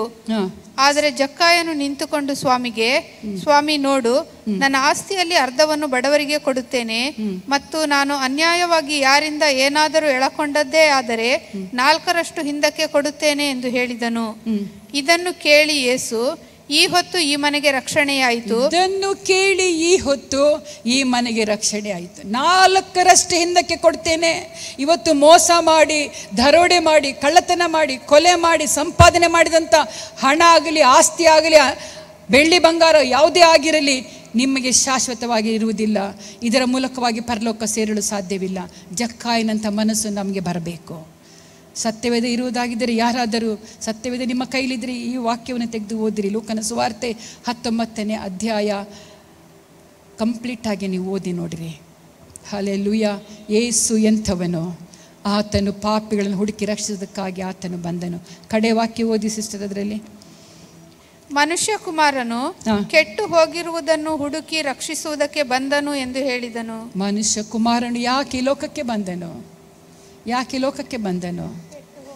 ಕೆಟ್ಟು ಹೋಗಿರುವಂಥ ನನ್ನನ್ನು, ನಿಮ್ಮನ್ನು, ಭೂಲೋಕದ ಜನರನ್ನು ಹುಡುಕಿ ರಕ್ಷಿಸೋದಕ್ಕಾಗಿ ಆತನ ಲೋಕಕ್ಕೆ ಬಂದನು. ಹಲ್ಲೆಲೂಯ. ದೇವರ ನಾಮಕ್ಕೆ ಸ್ತೋತ್ರ. ಇಂಥ ಆಶ್ವಾಸನೆ, ಆಮಿಷ. ಈಗ ರಾಜಕಾರಣಿಗಳ ಅನೇಕ ಆಮಿಷಗಳನ್ನು ಒಡ್ತಾರಲ್ವ. ನೀವು ನಮಗೆ ಓಟ್ ಹಾಕಿದ್ರೆ ನಮ್ಗೆ ಇಷ್ಟು ಕೊಡ್ತೇವೆ, ನೀವು ಅದು ಕೊಡ್ತೇವೆ, ಇದು ಕೊಡ್ತೇವೆ, ಅದು ಮಾಡಿಸ್ಕೊಡ್ತೇವೆ, ಇದು ಮಾಡಿಸ್ಕೊಡ್ತೇವೆ ಅಂತ. ಇವತ್ತು ನಮ್ಮ ದೇವರು ಕೂಡ ಆಮಿಷ ಒಡ್ತಾ ಇದ್ದಾನೆ. ಏನಂತ? ನೀವು ನನ್ನನ್ನು ಹಿಂಬಾಲಿಸಿರಿ, ಪಾಪಗಳಿಗೆ ವಿಮುಕ್ತಿ ಹೊಂದಿರಿ, ನನ್ನನ್ನು ಪ್ರೀತಿಸಿರಿ, ರಕ್ಷಣೆಯನ್ನು ಹೊಂದಿಕೊಳ್ಳಿರಿ, ನಾನು ನಿಮಗೆ ಪರಲೋಕ ಕೊಡ್ತೇನೆ. ಹಲ್ಲೆಲೂಯ. ದೇವರ ನಾಮಕ್ಕೆ ಸ್ತೋತ್ರವಾಗಲಿ. ಪರಲೋಕ ಬೇಕಾ? ನರಕ ಬೇಕಾ? ನಾವು ಸೇವೆಗೆ ಅನೇಕ ಕಡೆಗಳಲ್ಲಿ ಹೋಗುವಂಥ ಸಮಯದಲ್ಲಿ ನಾನು ನನ್ನ ಗಂಡ ಇಬ್ಬರು ಒಂದೊಂದ್ಸಲ ಹಳ್ಳಿಗಳಿಗೆಲ್ಲ ಹೋಗ್ತಿದ್ವಿ. ಸೇವೆಗೆ ಹೋದಾಗ ಅಲ್ಲಿ ಒಂದು ಕ್ವಶನ್ ಕೇಳ್ತಿದ್ವಿ, ನೀವು ಸ್ವರ್ಗ ಬೇಕು, ಎಷ್ಟು ಜನರಿಗೆ ಸ್ವರ್ಗ ಬೇಕು, ಎಷ್ಟು ಜನರಿಗೆ ನರಕ ಬೇಕು ಅಂತ ಕೇಳುವಾಗ ನರಕ ಅಂತ ಹಳ್ಳಿ ಜನಗಳಿಗೂ ಗೊತ್ತಿತ್ತು, ಅವಿದ್ಯಾವಂತರಿಗೂ ನರಕ ಏನಂತ ಗೊತ್ತಿತ್ತು. ಅದು ವಿವರಿಸಿ ಹೇಳಬೇಕಂತಲೇ ಇಲ್ಲ. ಸ್ವರ್ಗ ಬೇಕಂದರೆ ಹೈಯೆಸ್ಟ್ ಕೈ ಎತ್ತುತ್ತಾ ಇದ್ರು. ನರಕ ಅಂದರೆ ಯಾರೂ ಕೈ ಎತ್ತುತ್ತಿರಲಿಲ್ಲ. ಅವ್ರಿಗೆ ತಿಳಿಸ್ಬೇಕಂತಿಲ್ಲ ನರಕ ಅಂದರೆ ಏನಂತ ಎಲ್ಲರಿಗೂ ಗೊತ್ತುಂಟು. ಹಲ್ಲೆಲೂಯ. ಹಾಗಿದ್ದ ಮೇಲೆ ಪ್ರೀತಿ ದೇವ ಜನರೇ, ಸ್ವರ್ಗ ಎಂಬುದು ಬಹಳ ಒಳ್ಳೆಯ ಸ್ಥಳ. ಅದಕ್ಕೆ ಹೋಗಬೇಕಾದ್ರೆ ನಾವು ಇಲ್ಲಿಯೇ ರೆಡಿ ಆಗಬೇಕು. ಇಲ್ಲಿ ರೆಡಿ ಆಗದಿದ್ದರೆ ನಾವು ಸ್ವರ್ಗ ಸೇರಲು ಎಂದಿಗೂ ಸಾಧ್ಯವಿಲ್ಲ. ಆತನು ನಮ್ಮನ್ನು ನಿತ್ಯ ಜೀವ ಕೊಡೋದಕ್ಕಾಗಿ ಆತನು ಬಂದಿದ್ದಾನೆ. ಹಲ್ಲೆಲೂಯ. ಸ್ವರ್ಗಕ್ಕೆ ಸೇರಿಸಬೇಕೆಂಬುದಕ್ಕಾಗಿ ಆತನು ಬಂದಿದ್ದಾನೆ. ಆತನು ಬಂದ ಉದ್ದೇಶ ತಿಂದು ಕುಡಿದು ಹಬ್ಬ ಆಚರಿಸಿರಿ ಎಂಬುದಾಗಲ್ಲ, ಇದರಲ್ಲಿ ಸಂತೋಷ ಪಡಿರಿ. ನಮ್ಮ ಚರ್ಚಲ್ಲಿ ಒಬ್ಬರು ಸಹೋದರಿ ಇದ್ದಾರೆ, ಅವ್ರು ಯಾವಾಗಲೂ ಅವ್ರು ಹುಟ್ಟಿದ ಹಬ್ಬ ಆಚರಿಸ್ಕೊಳ್ಳಲ್ಲ. ಅವ್ರು ಏನು ಆಚರಿಸ್ಕೊಳ್ತಾರೆ? ರಕ್ಷಣೆ ಹೊಂದಿದ ದಿವಸವನ್ನು ಹುಟ್ಟಿದ ದಿನ ಎಂಬುದಾಗಿ ಆಚರಿಸ್ಕೊಳ್ತಾರೆ. ಹಲ್ಲೆಲೂಯ. ಇಂಥ ಎಷ್ಟೋ ಭಕ್ತರಿದ್ದಾರೆ ಪ್ರಿಯರೇ. ದೇವರ ನಾಮಕ್ಕೆ ಸ್ತೋತ್ರವಾಗಲಿ. ಆತನು ಬಂದ ಉದ್ದೇಶ ನಮ್ಮ ಜೀವಿತಗಳಲ್ಲಿ ನೆರವೇರಲಿ. ಈ ವಾಕ್ಯವನ್ನು ಕೇಳಿದಂಥ ಪ್ರತಿಯೊಬ್ಬರೂ ಕೂಡ ತಮ್ಮ ಜೀವಿತವನ್ನು ಯೇಸು ಕ್ರಿಸ್ತನಿಗೆ ಒಪ್ಪಿಸಿಕೊಟ್ಟು ಆತನಿಂದ ಬರುವಂಥ ಸಮಾಧಾನ, ಶಾಂತಿ, ನೆಮ್ಮದಿ, ಪರಲೋಕ ರಾಜ್ಯದ ಬಾಧ್ಯತೆಯನ್ನು ಹೊಂದಿಕೊಳ್ಳಲಿ. ದೇವರ ಮಾತುಗಳ ಮೂಲಕ ನಮ್ಮನ್ನು ಆಶೀರ್ವದಿಸಲಿ.